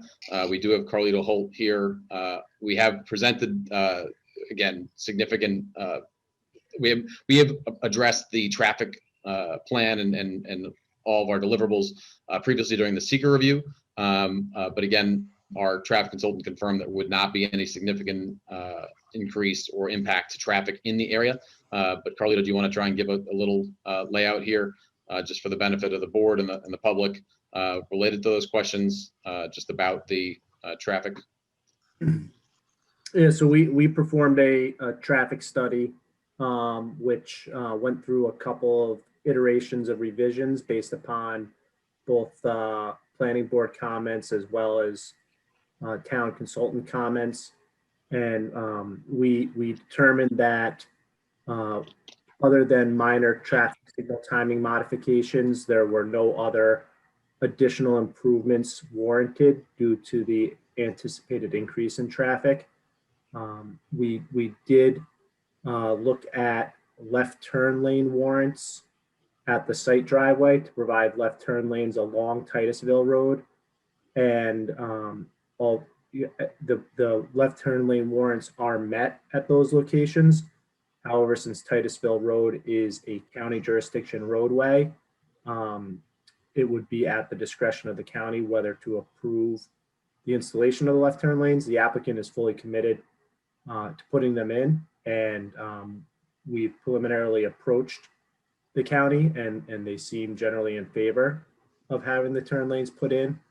So we will be going through that application process with the county to formally design and permit the left turn lanes. And, I think, although not necessarily warranted by the level of service analysis, it will provide a safer entry scenario for traffic coming in the site, as well as the traffic continuing to travel north and south on Titusville Road, so that they're not conflicted with the left turn vehicles waiting to turn into the site. Hey, are you ready for me? Anybody else want to go first? No, I guess I'll go first. Okay, so one of the specific questions was school buses, and since this is a private road, how do school buses work into that? If you could just add into the narrative whether kids all have to be picked up on Titusville Road or whether they're allowed to turn into a private road. I don't know the answer to that, so that would be nice for the narrative. Another question was, and I know you sent the traffic study, but again, it's huge amount of pages trying to figure out everything. If you could just add specifics that were asked into the narrative, that would, and then refer to them there in where you got the information, is the turning lanes going to the left out of the project site on the east side. because of I just want the numbers for that left turn, and specifically how you came about picking the numbers that go to the left, because one of the comments was that our area is becoming a place of that people like to live in up from the south, from working in New York City or working in Westchester or Putnam.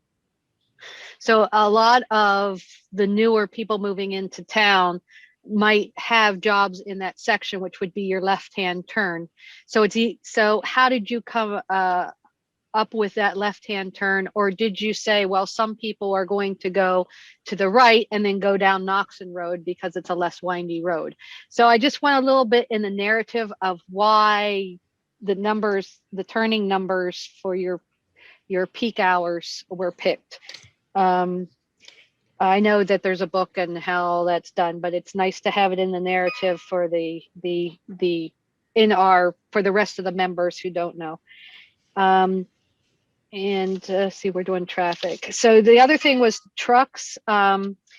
Since you're not growing a lot of the stuff on your site, and you're going to have some trucks coming in, it might be nice to have a little bit about the truck traffic that is going to be for your businesses over on the west side.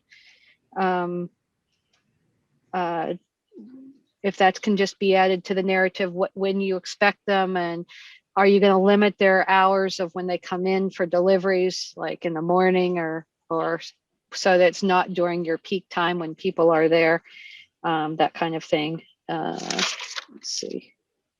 And are you also, I mentioned that your road is going to be a private conservation road, and I think you're still working out the details on that. So if you can just add that into your narrative, that that's what that road is on your side, that it's not a town. I know you mentioned it's not going to be a town road, but say that, you know, it's a private conservation road. That's all I have for traffic.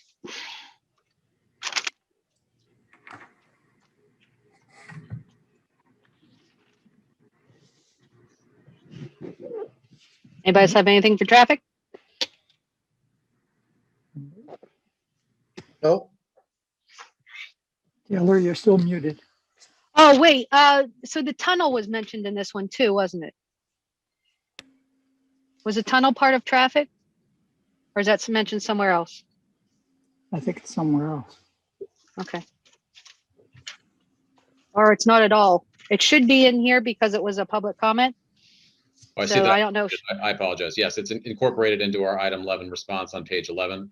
Okay, that's what I thought. Okay, so I'll give you the tunnel questions here.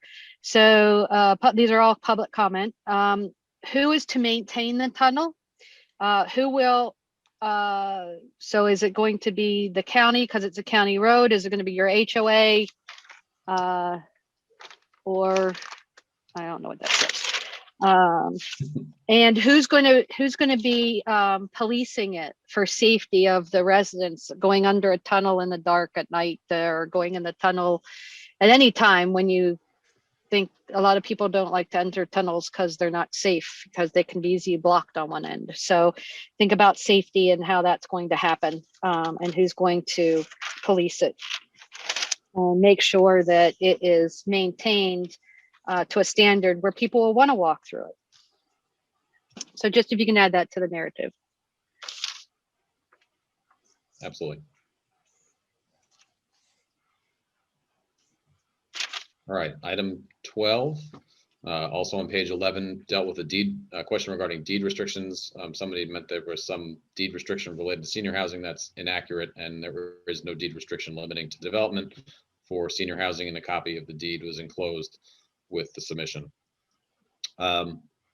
Item 13 was what request whether a cultural resource study was completed. Again, there was a lengthy discussion with the planning board during the secret review with respect to our consultation with the State Historic Preservation Office and all of their associated details for Historic Resources, we are joined by Beth Selig, and if the board sees fit, I can have Beth just give a very high level review of what was discussed during the secret review related to same, but the answer is yes.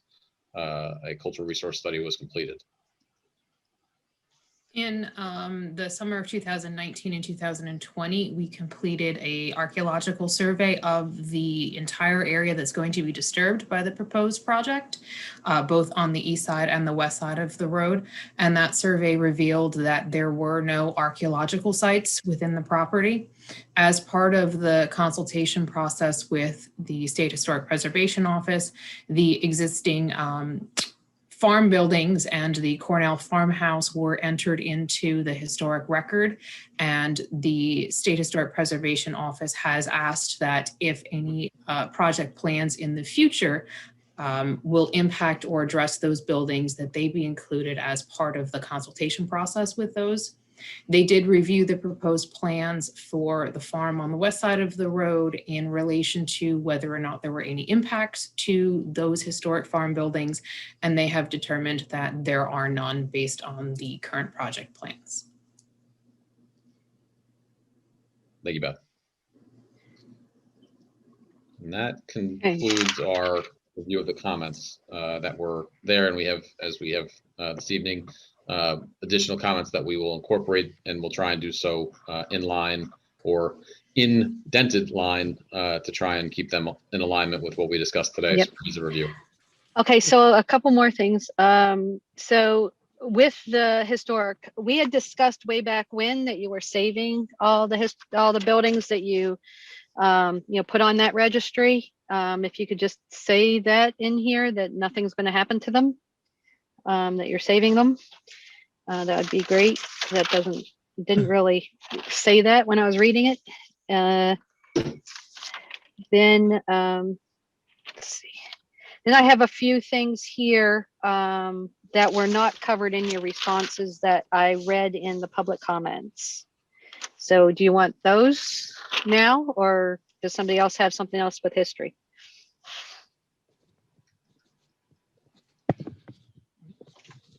Why don't you go ahead then, Stacey? Okay, I'll go ahead. So actually, this could be history. So it was mentioned that concrete structure that we saw down by the creek during the site visit may be a bunker. I was wondering if you had done any research on that to see if that was the case. It was a World War II bunker or something to that effect. So I was just wondering if that was looked into, so you can add that to the narrative. The other thing was there was a horse graveyard supposedly somewhere on the site. Did you look into that? And if so, where was it? And are you going to be disturbing that? Well, we're going to provide responses, but certain comments, like the horse graveyard comment, I don't know that they're related to the seeker or the site plan or subdivision review. We can certainly do so, but we're trying to make sure we're responsive to the comments. We can certainly look into that issue. Well, here's why I think it's important. So if you are doing your cultivation and you're doing stuff, doing farm activity, and you run across this, that you know that it's a skeleton and it belongs to a horse. What are you going to do? Are you going to collect all the bones and rebury them nicely somewhere else on the property? What would you do? Because it does mean something to people, especially people in this town that knows that that's been a horse farm for a very long time. We understand. So for you, so like, yeah, handle that too. So we'll make sure it's addressed. Yeah, so it's just that kind of thing. It's not that, oh, we're going to stop you because of it. It's, when anytime you're out doing any kind of digging anywhere and you come across bones of any kind, it's good to find out what they are and give them a decent burial somewhere else. You know what I mean? That's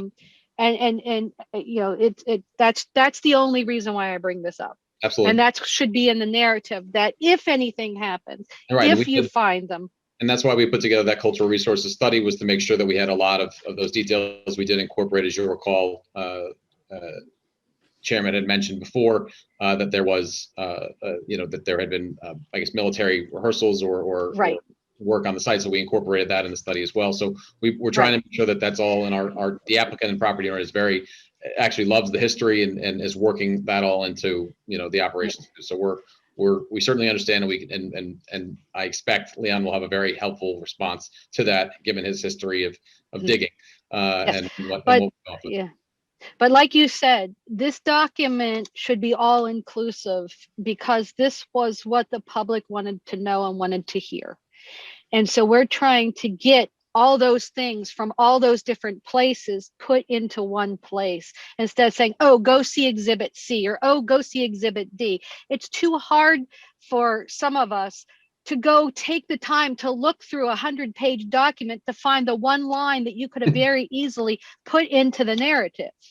We got it. Okay, so that's yes, that's what I'm talking about. So there were a couple other comments that were not in and the biggest one, which is the most important, I think, which was not addressed at all, was character of the neighborhood. So how does this fit into the character of the neighborhood? There needs to be some kind of a narrative about that. And, so by, design, by, how does it fit into with the historical across the street? How does it fit into all that? Here. Yeah, so that's a big one. The next one is so you're having these farm to table things, and I know that some of the other farm to table things that we have, like the distillery and all that, they have to have a percentage of the food, the product that they grow on site, be used in their product that they're making. Do you have numbers for that? Like, do you have that you're going to be, 40%, 50% is going to go to what's used? Do you have any of those kind of numbers? If you do, could you put that into a narrative for us? Let's see. Another question that was brought up was what kind of activities will take place on the farm side and in the East community buildings? Are there going to be large events such as concerts, sporting events, and weddings? Are you have any plans for any of that kind of stuff? And how would that be handled? And just to give you an example, Gold's Gym holds a home show every year. So when they hold the home show, they hire extra traffic people to move the traffic around. Let's see. Will this be a phased project, and how will it be phased? That was another question that was brought up.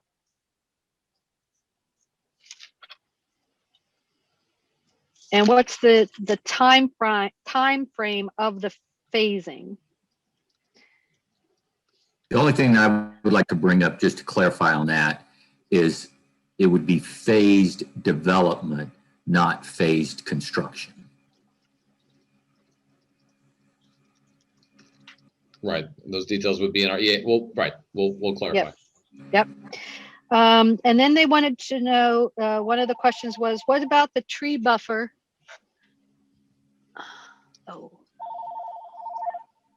What about the tree buffer on the, I'm sorry, I can't turn that phone off, and my husband's not home to pick it up.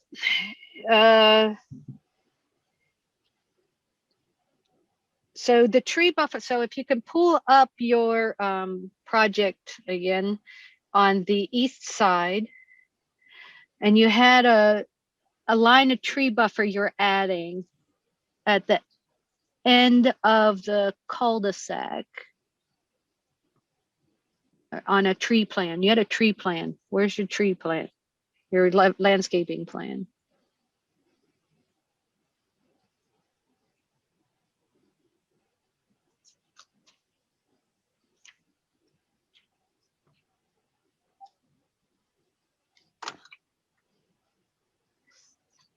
So down, so what is the, so down at the end of that cul-de-sac, what's that area?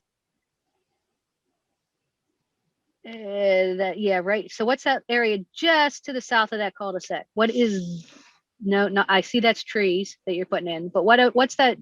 Almost looks like concrete. Yeah, that, what's all that right there? It's a small park, so essentially an area where some people can gather. So it's green. It's not Yeah, it's going to be, you know, it's going to blend into the nature, so it'll be gravelly, you know, a pretty soft surface. Okay. And so because you're building or clearing in that section there, you're going to put in this line of trees here. So how wide is that line of trees that you're putting in? So I just wanted to note here that the entire southern property line is already lined with trees. It's not shown on here, but if we have an overhead view of the satellite view, you'd see that the south side, the southern property line is lined with trees. And this would essentially be some additional hedging if needed to create additional privacy. Okay. Yeah, because when I look at that, I see the line of trees, but then you have this thing going almost all the way to the property line that because it's so small, I can't see it. I'm trying to blow it up, but I can't, my computer's not moving fast enough through Dropbox to be able to see it.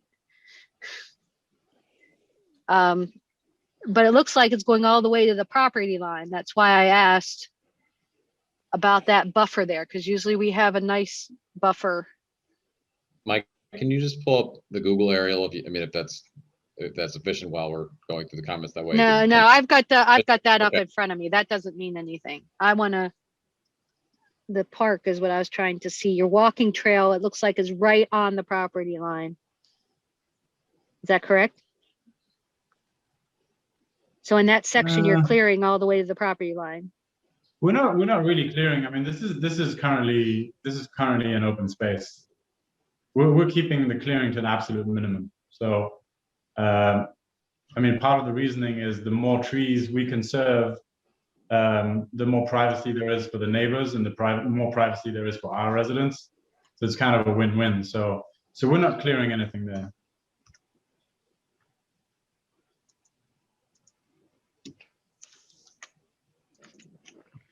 Hey, Greg, is there a setback off the property line?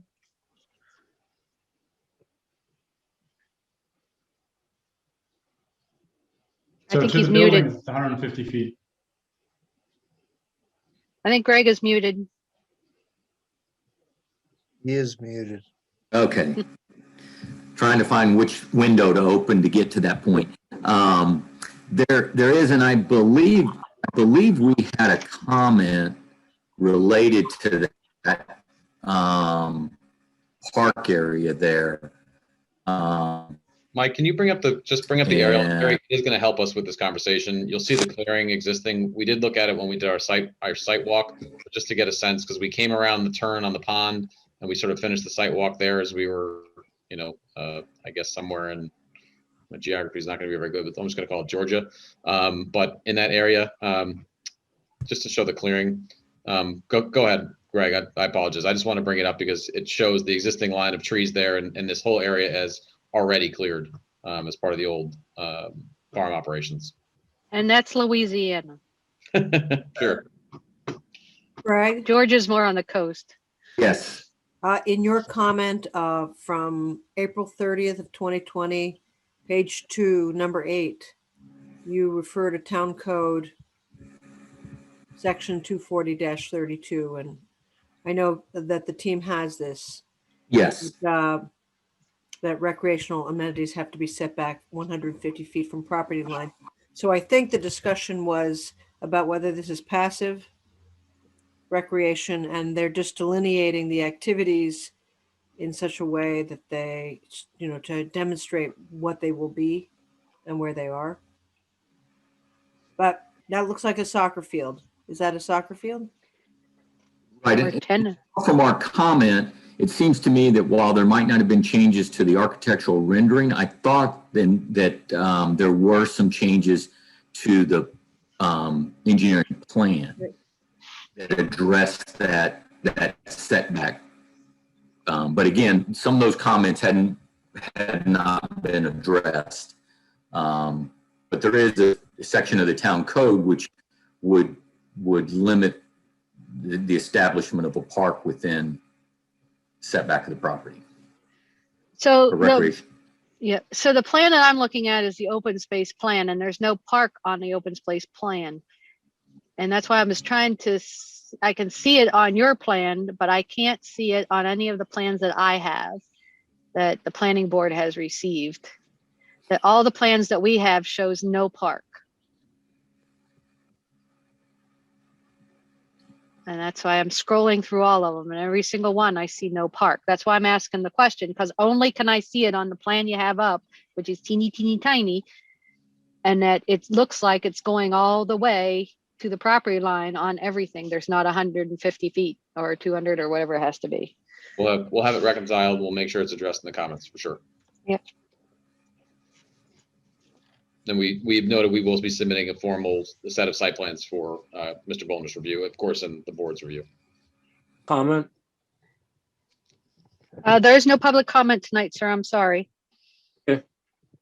And Taylor, I have that aerial photo ready to go if you still want me to put it up. I don't know which metaphor I want to mix, but I don't know if it's water under the bridge or Sure, put it up. That's all right, Mike. We'll move on for now. I know we're not the only item on tonight's agenda, and we appreciate all of your time going through these comments. So we are prepared, and we'll make sure we submit supplemental details and address those on the site plan themselves. Does the HOA have control of any of the farm? Or will they have control of any of the farm, I guess, is the question. It's a good question. I don't know that it's been designed that way.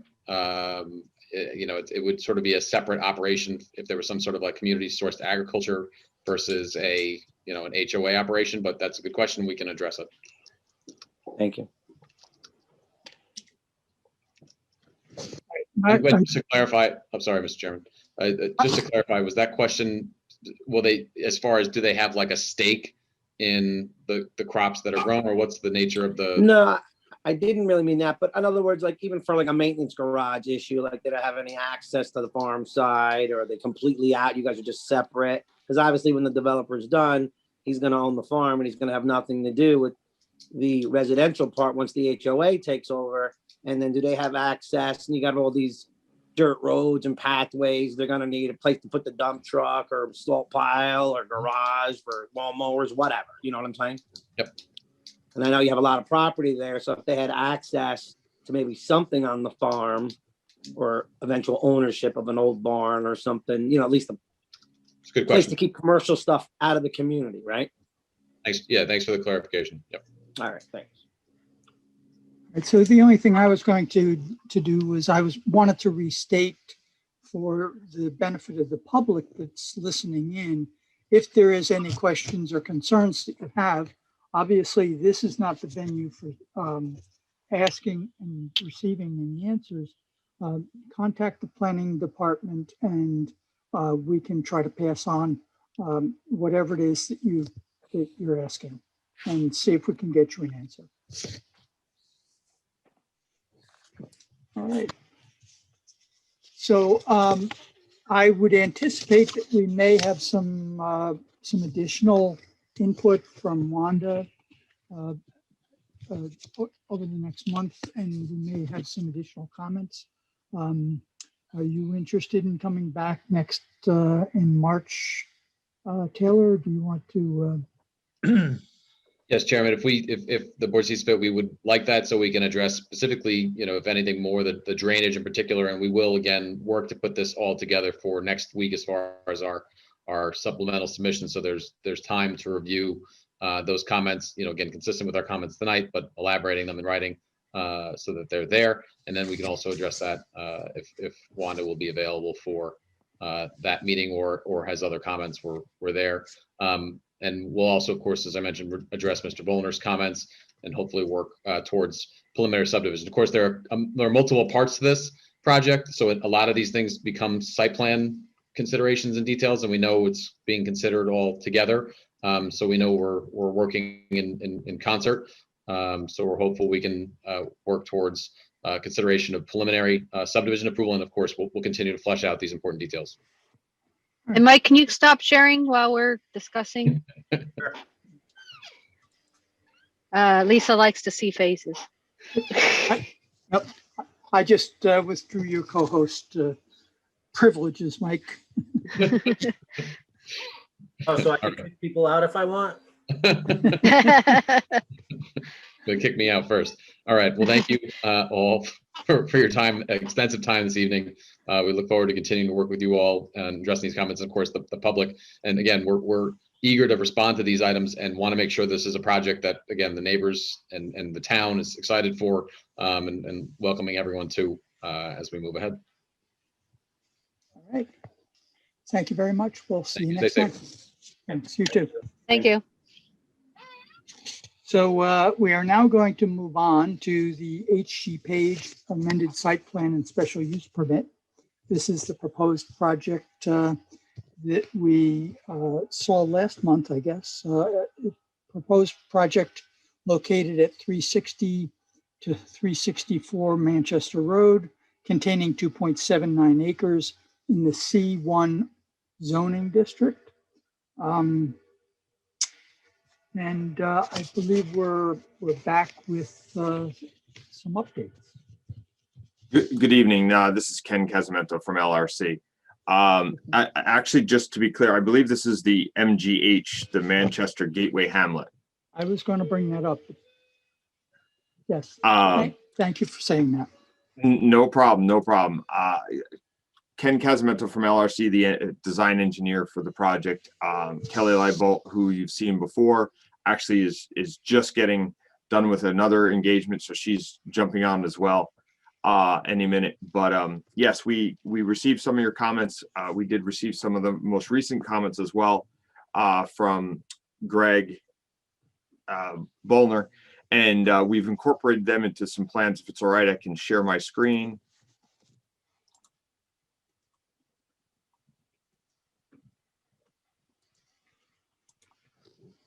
Thank you. So let me just. So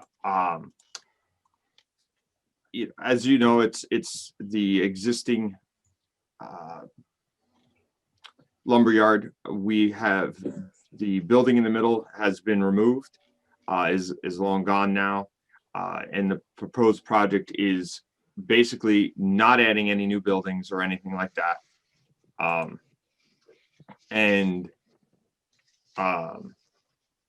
Sorry, it's skipping screens here. So the proposed project is not adding any new buildings. It's for basically additional parking and for the contractor's yard and material storage yard that we've talked to before. One of the comments we discussed was we met with the DPW to talk to them about the old Manchester Road and the access.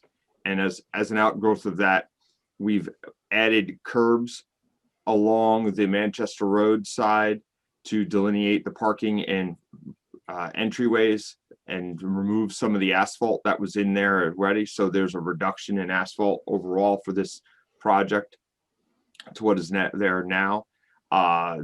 The DPW's real reason behind the curbing request was generated to prevent people from parking along the street that may come into the rail trail or any of that when their parking lot is full, to avoid them parking right in the grass and in the street and keep it nice along that area. So we've added curbing along the Manchester Road side up into the site and around both of the parking areas. And as you can see from that, we've proposed some landscaping in those areas. This is going to be just lawn in here. We've proposed a river stone in these areas here, along with some planting and some grasses here. One of the comments that was raised before, which was some landscaping along the front here, we did provide trees originally at 50 feet, but Greg pointed out the code requirement of 35 feet. We are agreeable to doing that. So we've increased the trees to plant them at 35-foot spacing along there. One of the other comments that was brought up and was requested was photometrics.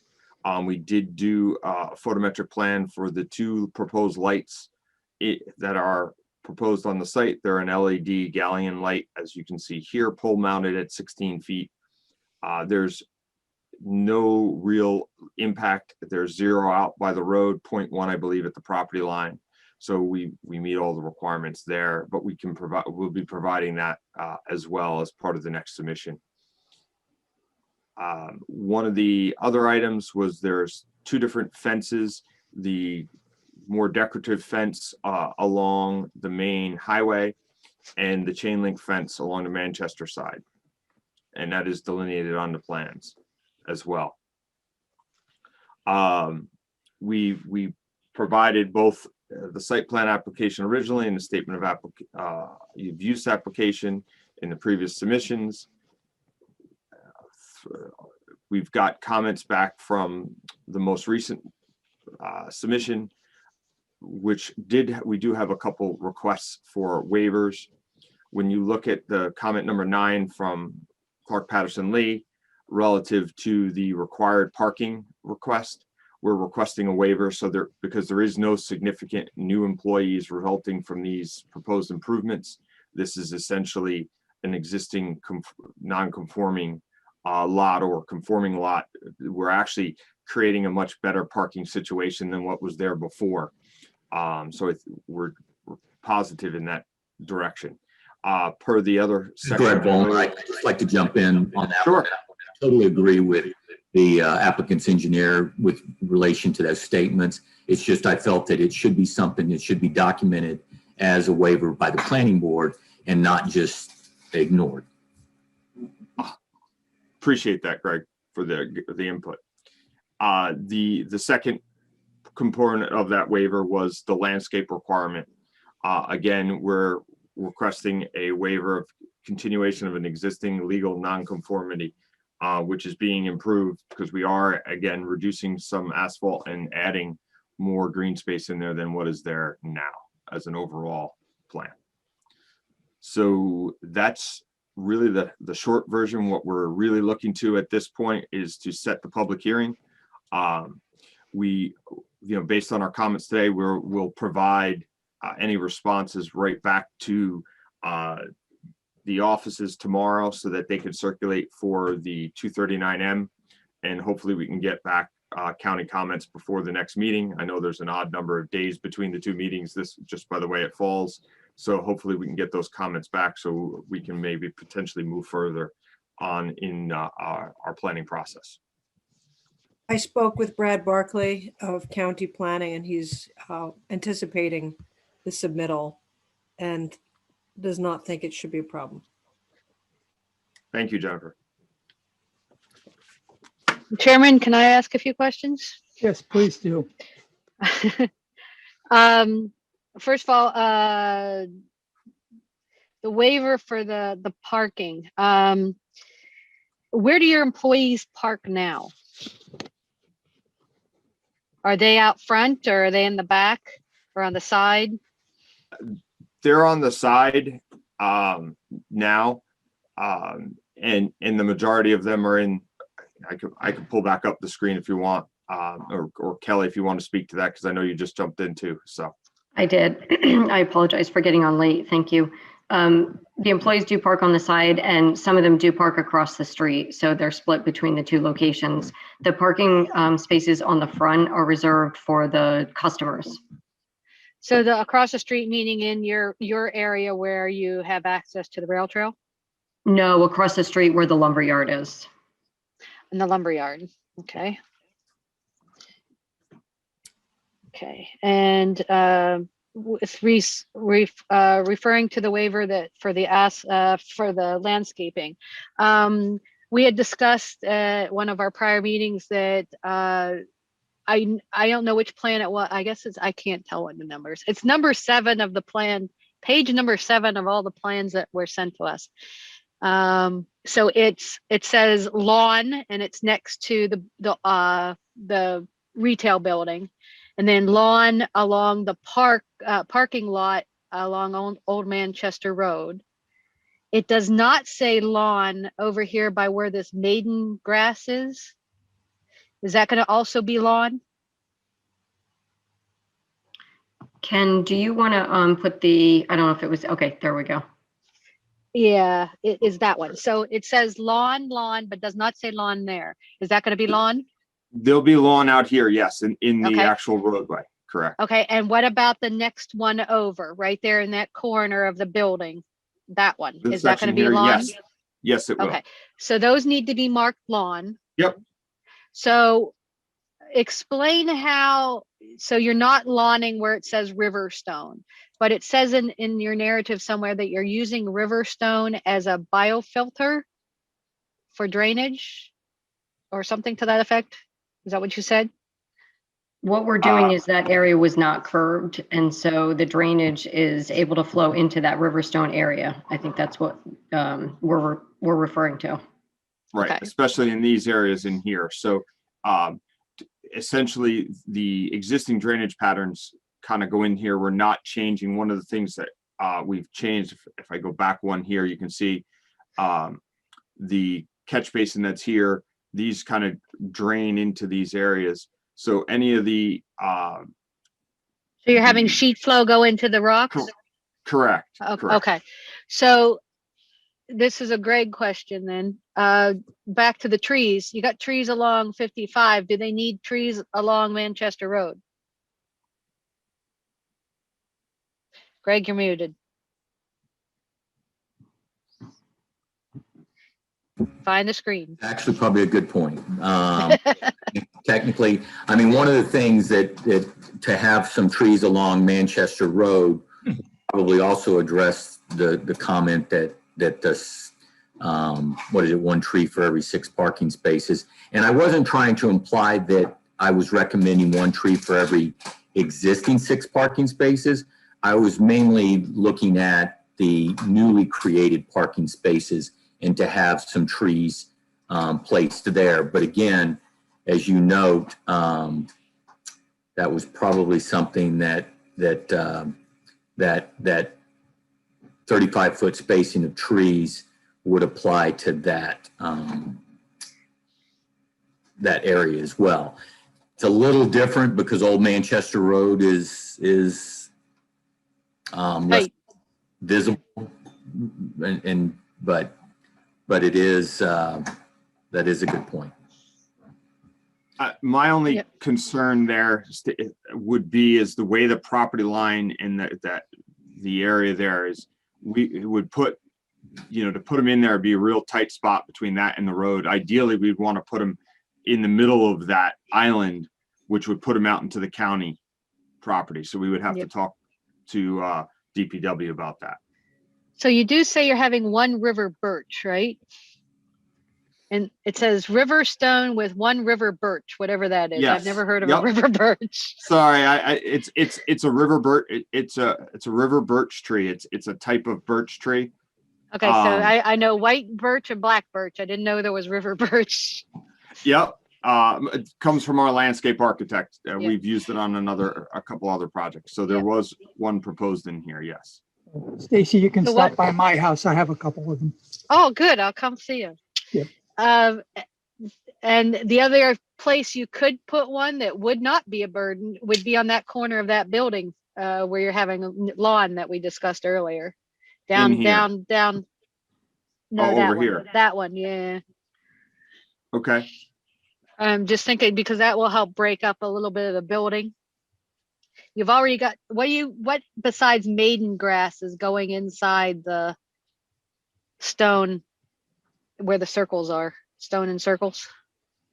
Yeah, Says it's a broomstick something or other. It's a hydrangeas. Oh, hydrangeas. Okay, those are nice. Those get big. Oh, that would be very pretty. Just make sure you feed them lots of acid so they stay blue. So the I mean, other waiver you might need but I don't know if if the planning board wants it, is for chain link fence. We're not allowed to have the chain. It's discouraged. And it says that you want the chain link fence along the old Manchester Road side, but you're going to do the decorative along the Route 55. Why not do the decorative along everything? The problem is that we may have discussed this at the last meeting, is on the decorative fence, the gate, you're not able to do the slider gate. And, we're trying to accommodate the slider gate there to facilitate easy in and out for the vehicles. The decorative fence doesn't allow that. And that's why we were doing it on the back. We felt as if, I think one of the discussions that you and I had was, if we can accomplish the same goal, which is to improve aesthetically, what this looks like, perhaps then we can keep that chain link fence. And that's why we added all of that additional landscaping there along that fence. So we're hoping that we can keep the chain link with the addition of the landscaping. because the real chain link fence would be here, blocked by the landscaping, and then just a short section here. And then how does the gate work with the building blocks? So the gate's on sliders. So as Kelly pointed out, it'll slide behind the block or in front of the block on these sides, and then kind of button up to it so that no one can drive through it or walk through it. And what does the gate look like? It's a chain link fence, and then it's on a slider. Let's see, I guess I can explain it like people who have glass doors on their shower, so it slides over and it slides back. Well, I know what I meant was, I've seen decorative fence sliding gates. Oh, okay. I think we're going to do the chain link with the black coating on it. We were proposing that. Ken, do we have a detail on the detail sheet? I don't have a detail of the gate, but it's I didn't see one. Yeah, I think we're proposing to do chain link with the black coating. Because I've seen decorative, the parallel fence, that I'm assuming that's what you mean by the black decorative, where they're parallel lines that are perpendicular to the ground. I've seen those type of gates in homes that have the slider. That's why I was asking why you can't do a slider with that. I think on a residential where it's not opening as often as we expect that this is opening, we're preferring to do the chain link because that's the durable product versus the decorative fence. And you have the hydrangeas over on this side, and don't have anything but Riverstone in front of the fence on the other side. Are you thinking of putting any kind of vegetation right there on that where the block ends and the chain link fence will be? We didn't put anything there because it's mostly impervious and it's mostly blacktop, and we felt as if because you have the block on one side, which is going to be competing with the heat and salt in the winter months, that it was such a narrow area that there wasn't room for that, and that's why we left it with the river rock. So it achieved the goal of the stormwater, and that was what we intended in that area. If we think, we can look at that and see if there's some hardy, plant or shrub or something that we could put in there. We just know that between the snow, and the heat, not sure if we're going to be able to keep those alive, but we can look at that. So are you having plants that you're going to be selling in there too? They sell periodically. They do some plants. Generally, at the other store we see mums. It's like seasonal plantings that they have, and then in the spring they generally have plantings. It's not year round though. It's not like a like an Adams where they have a whole yard for it. Yeah, because if you're aggregate. Yeah, if you're going to do that kind of thing, that would be the reserved area where you could put it. Yeah, that would make sense if they're going to do that. That would certainly make sense if they could put that there. I mean, we can look and see if there's something we can put there. I just always get concerned about it staying alive. And there was just a couple other, the parking. There should be trees. I'm just going down my list here. We talked about those. Landscaping. Okay, so on one of the plans I noticed, it still had the building in the middle saying to be demoed. Actually, it's gone. So I don't know if we need that in that set or we should remove that from that set. That was in the existing conditions plan that was surveyed, the date of what it was surveyed. We can remove that from that plan though, at this Or point. you can say it already gone or something. You Yeah, know, or something. I don't mind removing whatever it. Greg thinks is best for that. Because it's not existing conditions to us.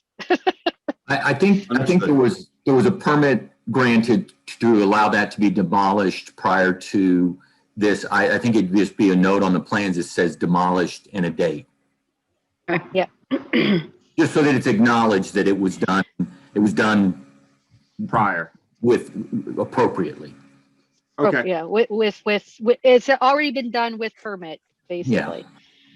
And then somebody at one of our other meetings had asked about truck traffic and what the circulation is going to be through there. Is it going to be one way, like go in one gate, out the other gate? You know, what's the, so that, you know, you get a good circulation going through here? We can confirm that with Paige, but it's my understanding that it is one way. It's controlled by staff. And it's intended that they would go in the gate that's by Old Manchester Road and then out the gate that faces the existing retail building. Correct. And like Ken is yeah, showing. and is there a loading dock on the other side? Because it looks like I can see the loading dock on the Manchester Road side, and it looks like it has the same bumpers on the other side. Is that going to be a loading dock also? There's no other loading dock. Are you talking about on the existing building that remains? No, I'm looking at the landscaping plan, but the building itself, it says bituminous concrete area, Old Manchester Road. It has the two bumps for like where the loading dock is. And then it looks like on the other side, on the 55 side, the building has the same kind of bumps. See them on there? Oh, I now see. Look at the other side. Yeah, there aren't. I think there are doors there. That's what those are. They're reflecting garage doors. Correct. So are those going to be used for loading and unloading? No, the building itself is strictly for their storage. So there's no vehicles or anything that are going to go in and out of that building, customers for storage. Well, I was thinking trucks, you know, your truck circulation, because you need to show your radiuses for you to be able to make the turn out of there and into there. So yeah, I don't think they would go through. The loading will be from the Old Manchester Road side. So there's two existing doors there. And that's where the loading will come from. There are doors on the other side, but they're not intended to be used for loading from exterior purposes, like a delivery comes in. It'll come in from Old Manchester Road. And your photometric plan that went up and went away real quick, it doesn't have any lights on the building, correct? It was just lights, 2 light poles you had in the middle of the thing? Okay. Yep. Is there going to be any light on the building for safety at night or anything? I'd have to check on what is existing, but we're not proposing any changes to what's there now. Correct. Okay. And the only reason we put them in the middle is because of the fact that there was a building there that did have some lighting on it, that we felt that it would be important to just get a few lights out there going forward. Now that we've more defined that parking area into more of a corrected parking spot rather than kind of open parking as it was before. Mm-hmm.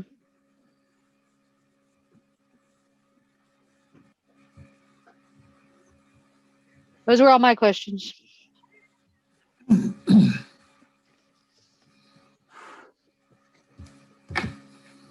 Chairman. Go ahead. Yes, Jennifer, go ahead. Oh, yes, I just wanted to point out that in discussions with the zoning enforcement officer, Ken McLaughlin, the question of the parking waiver, as well as the location of the parking within the 2 feet of the setback line, came down to, on the south side, came down to the question of a legal non-conforming pre-existing use. And as the chairman knows, as you know, Mr. Chairman, I dug up at his request yesterday the old plans that were submitted in the past for the site, and it was confirmed that parking had already been planned for that location, and thus this in discussion with our attorney Lisa Cobb, we agreed that would be the determination. But while I was looking at that, I also found a letter from the county, and I had a conversation with the county planning office about this, that parking would be made available. There was an agreement. This is back in, and I just don't know if it's still in effect. And I only ask this at this point because I want to make sure, since the county is aware of it, that 30 spaces were in agreement with Page would be made available to Page employees. But one of the things the county requested and may still request, and I noted in my comments last month, I believe they're still in the packet for this month, is a crosswalk be provided to not the, at that time I thought about a crosswalk to the rail trail space.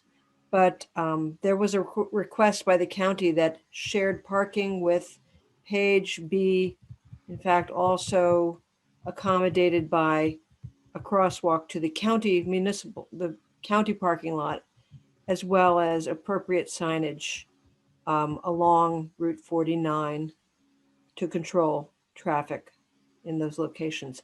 So I will provide that information to Kelly and Ken, because the county has asked me also, since I dug up the letter, to share it again with them. I'm not sure where that agreement went because I don't see crosswalks now. We'll certainly revisit that with the county. I don't know the timing of the letter, but we can, once I receive that, we can reach out to them. They've been very good in responding to us. When we did speak to the Commissioner of Public Works, he didn't bring it up, but Ken and I will reach out to him and have that discussion. Okay, I'll share that letter with you because I'm sharing it with Brad Barclay, who will be doing the review. Okay. And I think he was referring to the parking lot that's directly adjacent, the municipal parking. Yeah, that was land that was donated, I think, over to the county when that rail trail went in. It used to be owned by Page. And so that was donated to the county for that parking. So we'll look at it.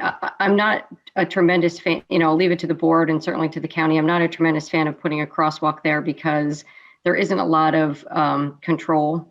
And I'm not sure if that's an area where we really want to encourage people to be crossing. But I'll have the discussion with the county and see what they say. I think the question then might be whether you would want to, if the agreement was in place, if you would want to revise it as well. Understood. Okay, thank you, Jennifer. Okay. I'd agree that. Go ahead, Chris. That the cars coming off of Titusville, making the turn onto the old Manchester Road, they can come in there, and there's not much of a sight distance. Yeah. To be able to see people coming across, right. Or vice versa. Well, the other thing too, and we've seen this on other projects, is the mid-block crossings for pedestrians are troublesome because no one expects to see them in the middle. There's no traffic control devices. There's nothing there, and there's nothing you can put up there that really, short of another stoplight, which no one's going to want, that would be a safe passage across that kind of road there. So I would again agree, kind of, we'd talk with them about maybe modifying that accordingly, as you noted, Jennifer. Okay. But as I recall, because that site was Page when they came in for that other building that they wanted the drive-through thing, because that was about the same time that the rail trail was being put in. And at the time, that parking lot was employee parking for Page. And then Page donated that employee. That's why I asked if that was the side you were talking about, because they gave that employee parking lot to the county for the rail trail. So that might be part of this letter that you're talking about. Mhm. The other thing is, if you look at, you don't have it on your map, but if you look at the aerial view, the sidewalk goes all down 55 to the intersection at Old Manchester and 55. There are 2 crosswalks there that take you across to that parking lot that takes you to the rail trail. And that's Yes, where I there think is a people path. should be, yes, that's where people should be encouraged to use as a pathway instead of smack dab in the middle of a road in the middle of nowhere.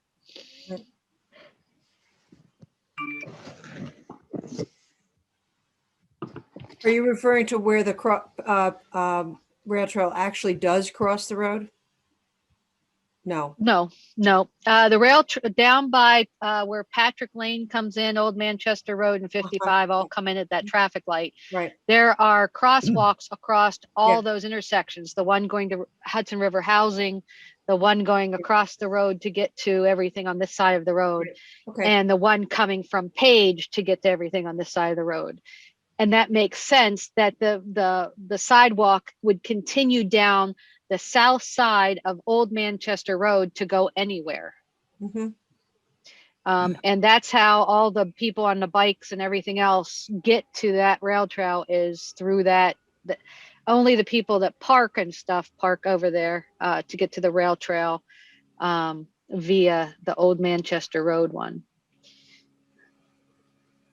And we as a town can, once we cross the creek, we can suggest that they do some kind of crosswalk to get over to the rail trail if we want, from their new thing that they're building over there.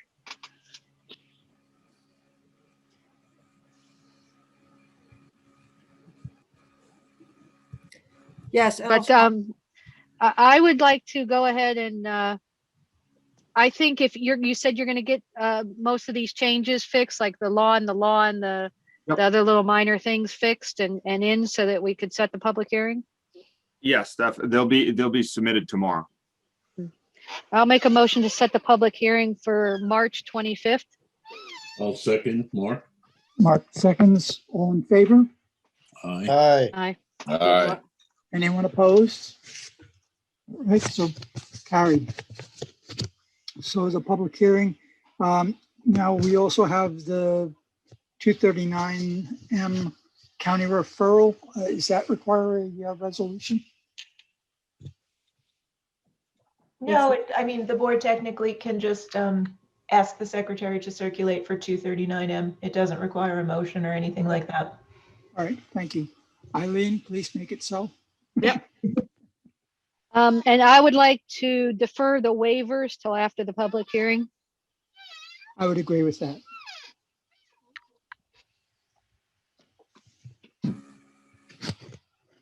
Okay, thank you very much. We appreciate everyone's assistance, and we'll get these changes in tomorrow to Eileen, and we look forward to seeing you in March. All right, same here. Thank you. Thank you. Thank you. All right, so moving on, our next project is the 16 Veely Road. It's a special use. It's a special use permit. It's another ground-mounted solar project. Proposed project is located at 16 Veely Road on a property of 3.5 acres in the RMB zoning district. We've been down this road before. I will ask the applicant or their professional to give us a summary of what they're planning to do. Sure. Hi, I'm Erin with Empire Solar. Just to give you a quick rundown, I'm going to do my share screen so you can have the plans. I got photos to show you as well. All right, hang on. Let me. There you go. Okay. Let's see. Code 2. Okay. Can you see my screen? Yes. Okay, great.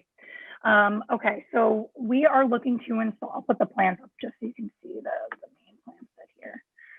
We are looking to install a 12.06 kW ground mounted solar array. The array is going to consist of 36 Q-cell 335 watt panels. It's going to be 9 rows of 4. You can see this is kind of how it will look. It's going to be 670 square feet. And as you said, it's going to be on 3.5 acres. Initially, when I submitted this application, it seemed like from the aerial, there was a lot of screening already there. We did have somebody go out, take some site photos, and we decided to throw in some trees really along this area here. These trees are kind of deciduous and you can see through them, and I'll show you what how everything looks here. So this is an aerial. I wanted to kind of show this particular spot because actually the 1.5 acres next to this homeowner's property, they also own as well. And it's just, as you see, it's completely covered in trees. This is somewhat what the array location will be, to give you a general idea. This is the view from the road, and this is why we're like, okay, there's kind of holes here. So we thought that we'd plant, four spruce trees to fill in the missing holes there. Kind of staggered, I think, on the plan set right now. We have them at 8 feet tall, 10 foot on center, but the goal is to kind of use the trees that are there already and just fill in the missing blanks. But this is if we were standing towards like the somewhat of the array location, this kind of shows you what the road, I can zoom in a little bit. It's, there's trees.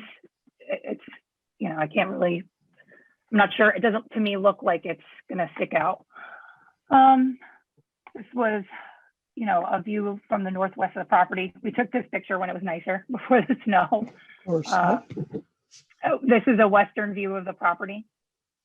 And this is, I think, sheds that they own, actually. And then this is a view of the eastern, like beyond the, the pond there. And then the southern view. So that's why we were kind of minimal on the tree screening. Like, I know that's a big thing, but we just wanted your feedback. So, well, what we typically do is we do a site review. We come out and take a look at it ourselves, and we focus primarily on the visual impacts to anybody that's not living on that property. Yeah. So one of the things that we'll want to do is to try to see if we can come up with a date for that tonight. Okay. Did I hear one of our folks was going to ask a question? No? All right. I was going to suggest, I know it seems like our Saturdays seem to work better for most of us. So a possibility that I was going to suggest is either February 6th or February 13th. You mean March?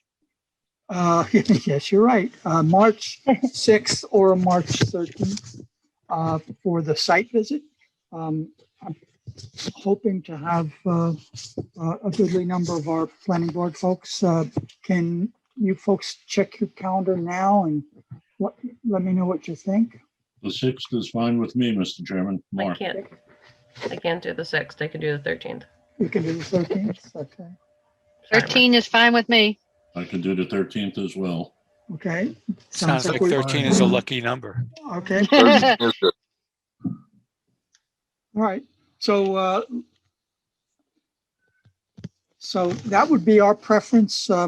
Aaron, do you know if that would be a possible? It's not necessary for the homeowner to be present, but we would need somebody, a representative. Yes, somebody. And before coming out, we would like you to make sure you that the proposed location is staked to show the physical boundaries.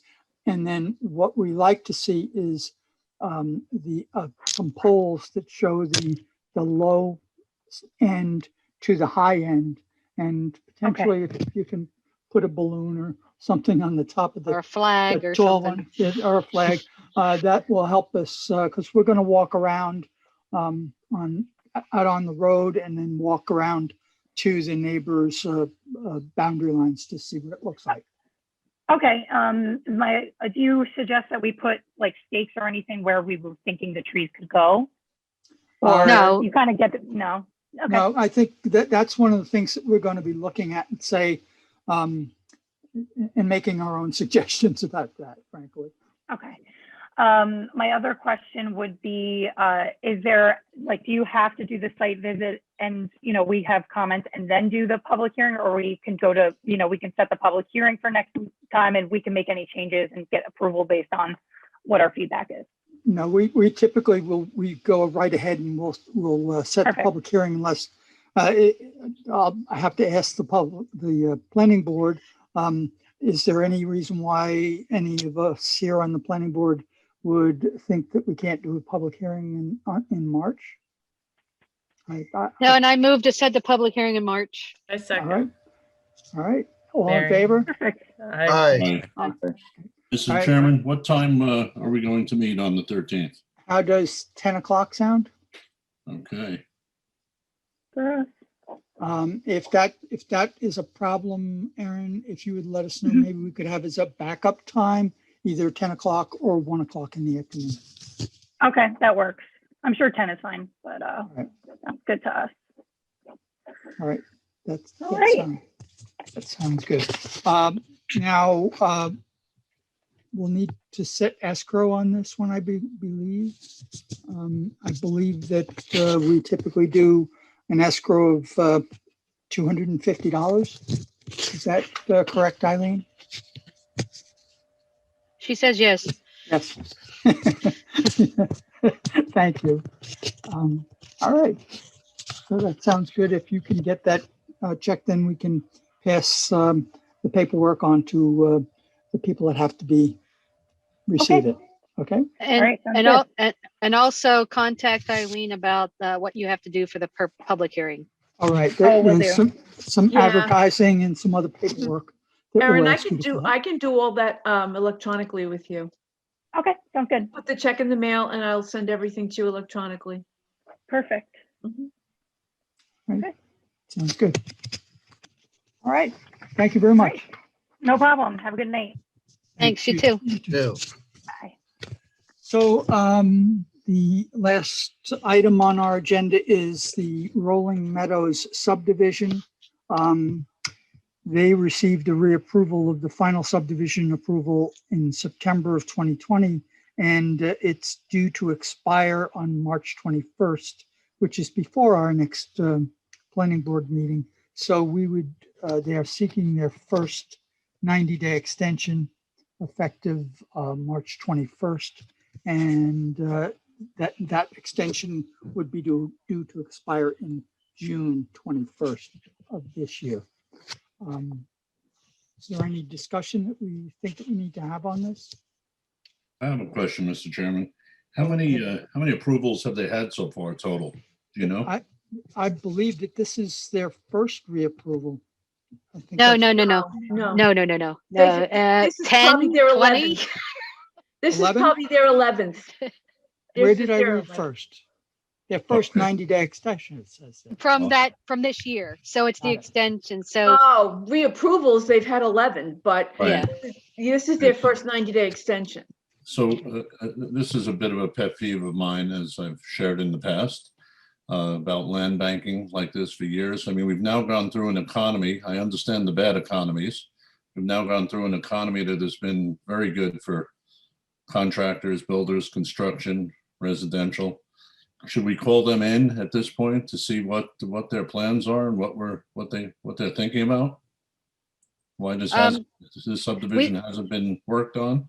Yep, we called him in August of last year, as you recall. I do. This is the one where Pegasus is. Right.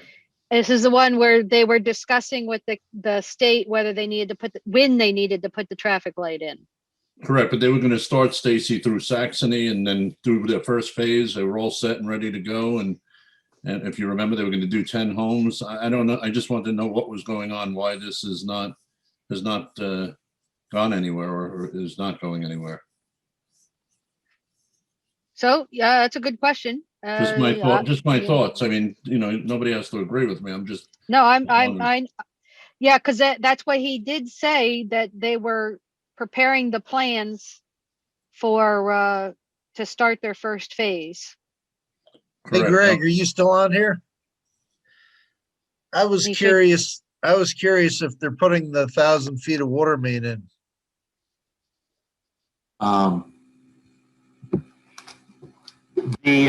No, because, well, the 1,000 feet of water main, they've got more than that to do, but Right. first phase was going to get water main from basically Mandalay Drive over to Bryan Court.